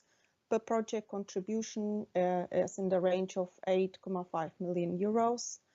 Emphasis is on scale up, emphasis and impact drive, nature-based solutions. The topic has possible JRC participation, as well as the topic includes support to local economies, social and economic transitions.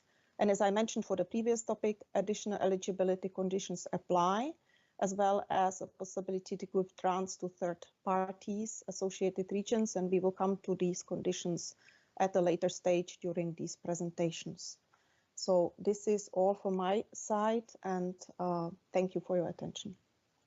Thank you, Elena and Roberta. I would like to remind to all the speakers that we really need to stick to 5 minutes of the presentation. Now we are over time, so please, can you respect the time? Good morning, colleagues. Good morning, everyone. And I'm glad to be with you this morning to present the actions to prevent, minimize, and remediate litter and plastic pollution, which will be contributing to the Mediterranean Sea Lighthouse. Proposals under this topic should demonstrate on the large scale the implementation of Mission Objective 2, which is the prevention and elimination of pollution in our ocean and waters. We're looking for solutions that can be scaled up and transferable, so as the mission progresses, we move from demonstration of solutions to their deployment across the Mediterranean Sea area and across the Union.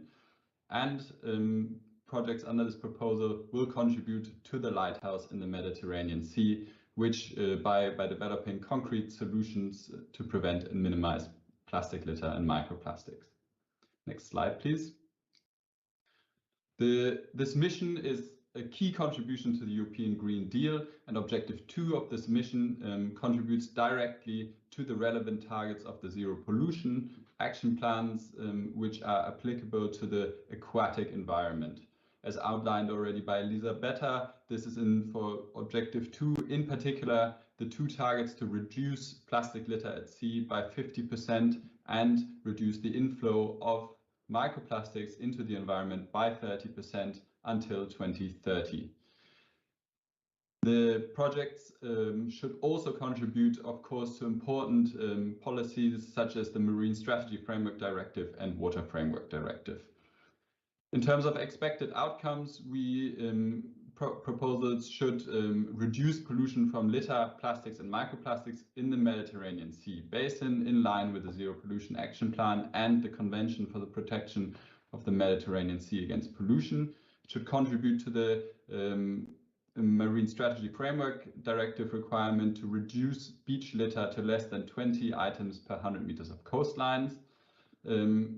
We are looking for an accelerated uptake of solutions. We know there are a lot of good ideas and solutions out there, but a key issue is that they are actually taken up and applied by local authorities, businesses, and other actors. So we're looking for proposals that accelerate this uptake of solutions. Proposals should also contribute to the effective monitoring of marine litter quantities in line with EU methodologies, such as under the EU Single-Use Plastics Directives. They should support the good environmental status and empower citizens to take action themselves against pollution. Next slide, please. So the scope of this of proposals is the solution should be applicable to the Mediterranean Sea basin, including its major river catchment areas. I think here this mission makes a specifically links the fresh waters and marine waters and takes a connected approach from source to sink. We want activities to carry out demonstration activities in at least 3 different countries of the Mediterranean Sea. And they should demonstrate or identify locations where solutions can be replicable and draw up an action plan to replicate and scale up solutions. They should also demonstrate specifically scalable breakthrough innovations of all forms, so technological innovation, business, social and governance innovation to prevent and minimize marine and freshwater pollution.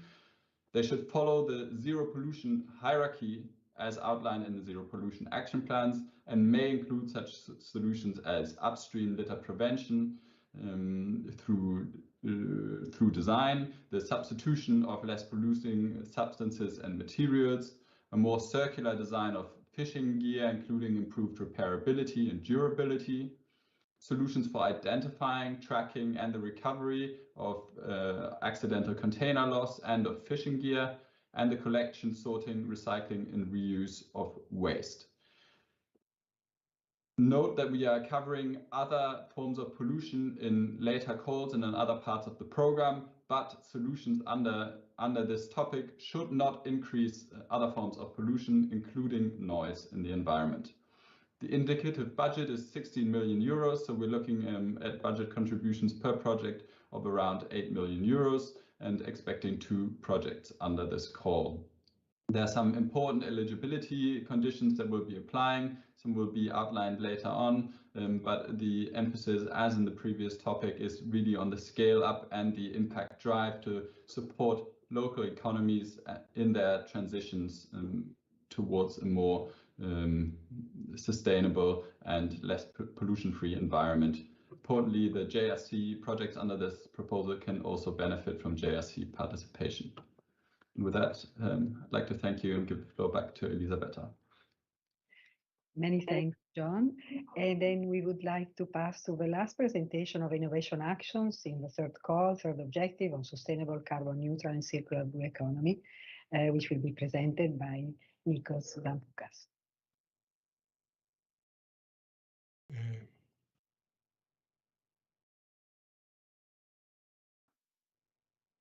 Hello, I'm going to present the lighthouse in the Baltic and in the North Sea basins that is about a low-impact marine aquaculture and multi-purpose use of marine space. And the aim of this innovation action is to show the way to profitable and sustainable seafood farming away from the densely populated coasts of the Baltic Sea and of the North Sea, and with a focus on low trophic level species farming, like algae, like mollusks, and a kind of farming that has no dependence on fossil fuels or minimal dependence, and aquaculture farming that shares space with other offshore economic activities, such as wind farms, and this is in full accordance with the mission objective 3 as regards to low impact and sustainable marine aquaculture and multi-purpose use of marine space. And with this topic, we implement the mission lighthouse in the Baltic and the North Sea in order to make the blue economy more sustainable and, of course, carbon neutral. Next slide, please. The policy context of this topic, as all the mission topics, of course, the most important one is the European Green Deal. And under the European Green Deal, the most important strategy for this topic is the Farm to Fork strategy for a fair, healthy, and environmentally friendly food system. Very much related is the EU bioeconomy strategy, as well as the communication on a new approach for sustainable blue economy, and also the new guidelines for sustainable and competitive EU aquaculture. And of course, very much related, it's also the Marine Strategy Framework Directive, that is the environmental pillar of the integrated marine